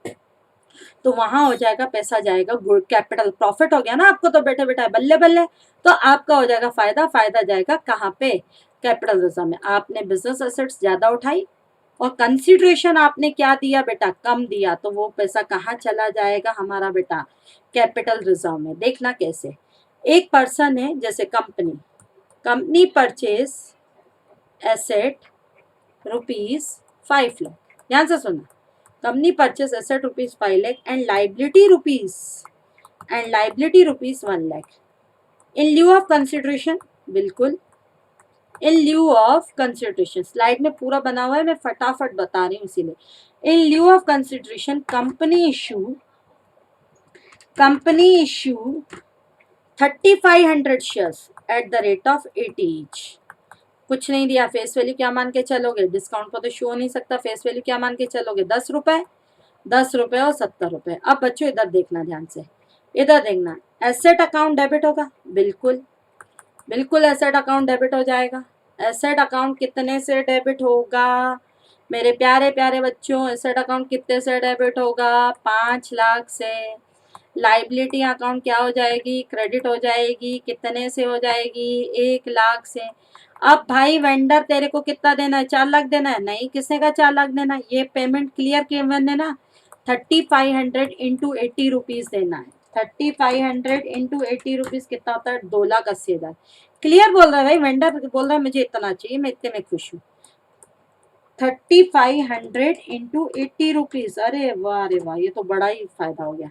280, 4 लाख की एसेट ली, पेमेंट कर रहे हो 280 का, तो क्या होगा, फायदा ही है, बल्ले बल्ले बल्ले बल्ले फायदा। मत घबराओ, प्रॉफिट एंड लॉस अकाउंट में नहीं लेके जाओगे, कहाँ लेके जाओगे, कैपिटल रिजर्व में लेके जाओगे। 1,20,000 आप कैपिटल रिजर्व में ले जाओ। अब कंपनी ने शेयर इशू किए, क्योंकि 3500 इंटू 80 रुपीज 2,80,000 होता है। अब वेंडर को पेमेंट कर रहे हो 2,80,000। टू शेयर कैपिटल कितने से आएगा, जल्दी बोलो, टू शेयर कैपिटल कितने से आएगा, जो भी इक्विटी शेयर हो तो इक्विटी शेयर, प्रेफरेंस हो तो प्रेफरेंस, ना लिखा हो तो शेयर कैपिटल। बोलो 3500 इंटू 10, कुछ ना दिया हो तो बिलो 100 है तो फेस वैल्यू 10 मानते हैं ना, अभी सिखाया था। 35,000 और टू सिक्योरिटी प्रीमियम रिजर्व कितने से जाएगा, 3500 मल्टीप्लाई बाय 70, 2,45,000। बच्चों एक बात बतानी, आए दिन बच्चों को दिक्कत होती है, मैडम कब गुडविल और सीआर निकाले हो, कब गुडविल और सीआर। देखो, जब कंसिडरेशन मोड गिवन ना हो, कंसिडरेशन क्लियर ना हो, तो asset minus liability equal to consideration not cleared, consideration not cleared, तो asset minus liability equal to asset minus liability, वही आपका क्या कहलाएगा, कंसिडरेशन। और जब एसेट माइनस लाइबिलिटी ही कंसिडरेशन है, तो no goodwill and no CR. लेकिन जब आपका कंसिडरेशन क्लियर है कि भाई इतना ही देना है, जब आपका कंसिडरेशन क्लियर है इतना ही देना है, तो एसेट माइनस लाइबिलिटी वो कंसिडरेशन नहीं हो सकता, ठीक है। और कंसिडरेशन ग्रेटर और लेस देन होगा, बिल्कुल कंसिडरेशन ग्रेटर और less than asset minus liability होगा, तो भैया वहां पे आ जाएगी गुडविल या सीआर। गुडविल या सीआर कैसे मैडम, इधर देखो, सामने वाले ने एसेट खरीदी थी 5 लाख, लाइबिलिटियां खरीदी थी 1 लाख, कंसिडरेशन क्लियर था या नहीं था, था, तो एसेट माइनस कंसिडरेशन क्लियर था, तो भैया वेंडर को इससे ऊपर नहीं दे सकते, इसीलिए गुडविल और सीआर आ गया। कंसिडरेशन क्लियर था, और पहले वाले क्वेश्चन में फर्स्ट देखो बच्चों, फर्स्ट में कंसिडरेशन क्या था, यहाँ पे भी क्लियर था कंसिडरेशन, 3500 इंटू 125 क्लियर था। इस वाले क्वेश्चन में देखना, यहाँ कंसिडरेशन क्या नहीं था, क्लियर नहीं था। एक सेकेंड रुक जाओ, एक सेकेंड बेटा रुको, हाँ यहाँ देखो, इसने कहा, राम ने कहा एक बिल्डिंग दे रहा हूँ, बदले में इसने कहा कि यहाँ पे 1,25,000, तो भाई यहाँ तो दे ही रहा था, लेकिन वो बोलता है एसेट का कंसिडरेशन क्लियर नहीं था, नॉट क्लियर, तो कितने देगा, 12,50,000 की बिल्डिंग आएगी। एग्जैक्टली तो बेटा ये है share of issue other than cash, ठीक है, बहुत आसान है, बहुत आसान है, ठीक है, ये अंडर राइटर हो गया, इश्यू ऑफ शेयर्स हो गए हमारे। अब आप ये करके देख, ये एक बार करके देखना। आज में जो आपके अपना क्या बोलते हैं टेलीग्राम में जो भी नोट्स हैं, मैं स्लाइड बता देती हूँ तुम लोगों को, स्लाइड बता देती हूँ। जहाँ पे भी आए कल आप डाउट्स के लिए आओगे, पहले मैं डाउट्स लेके फिर ही मैं आगे बढ़ूंगी। ठीक है, हाँ एग्जैक्टली, पहले मैं यूट्यूब पे लाइव आके डाउट्स लूंगी। डाउट्स लेने के बाद ही बच्चों मैं तुम लोगों के लिए आगे बढ़ूंगी। समझ आ रहा है बेटा? ठीक है, तो यहाँ पे आपका स्लाइड कहाँ तक कवर कर लेनी है आपको मैं बता देती हूँ, और टेलीग्राम पे आपको पूरे के पूरे नोट्स मिल जाएंगे बच्चों। देखो, पढ़ोगे तो तुम्हारे लिए फायदा है, नहीं पढ़ोगे तो फिर तो मैं कुछ कर ही नहीं सकती। ठीक है ना, नहीं पढ़ोगे तो बच्चों मैं कुछ कर ही नहीं सकती। 64 भी हो जाएगी। हाँ, कॉलन एरियर छोड़ो, कॉलन एरियर अभी नहीं पढ़ाया है। 66, स्लाइड नंबर 1 to 66 तक है। होप सो आपको ये लेक्चर पसंद आया होगा। कल मिलते हैं। एक चीज भूल गई, याद करो, जब भी आओ 2 काम जरूर करना है। पहला काम हेलो हाय गुड मॉर्निंग, दूसरा लाइक जरूर करना है। सबसे पहले मैं ही लाइक करती हूँ, क्योंकि अपने आप को लाइक करेंगे। जब हम कोई पढ़ रहे हैं तो अपने आप को लाइक करने में क्या बुराई है, और लाइक करेंगे तो हम प्रमोट होंगे, मतलब हम आगे इंकरेज होंगे पढ़ने के लिए। ठीक है, तो आपको लाइक भी करना है, आपको पढ़ना भी है। 66 क्वेश्चन आज तक जितना पढ़ा है उतना करना है। कल हमारी 3 घंटे की क्लास होगी। पानी की बोतल लेके बैठना, ठीक, लेके बैठना। 3 घंटे में कभी कुछ नहीं होता, 3 घंटे में आराम से बैठा जा सकता है। आप सीए करने जा रहे हो, आप कोई मजाक नहीं कर रहे हो, सीए करने जा रहे हैं। ठीक है, तो बच्चों और एक चीज और, अगर आपको अच्छा लगे तो चैट बॉक्स में, तो अभी तक आपने चैट किया, कमेंट्स में बहुत कमेंट्स लिखते जाना। आपके कमेंट्स से मेरे को अप्रिसिएशन मिलेगा कि अरे मुझे और अच्छे अच्छे तरीके से पढ़ाने का तरीका आता है। ठीक है, और मैं खुद मोटिवेट होती हूँ कि तुम लोगों के अगर अच्छे अच्छे कमेंट्स आते हैं तो मुझे लगता है हाँ यार मैं कुछ कर रही हूँ तुम लोगों के लिए। ठीक, और एक चीज आज कसम खा के जाओ, 75 से कम नहीं लाना। यस और नो, जल्दी बोलो यस। लेकिन ये चीज यस 75 मेरा कितना टारगेट है ये चैट बॉक्स में नहीं बताओगे, ये कमेंट्स में बताओगे। ठीक है बच्चों, मिलते हैं कल एट 9 o'clock। ठीक बेटा, कल पहले मैं लाइव आऊंगी डाउट्स के साथ, फिर मैं आगे बढ़ूंगी। ठीक है, ओके,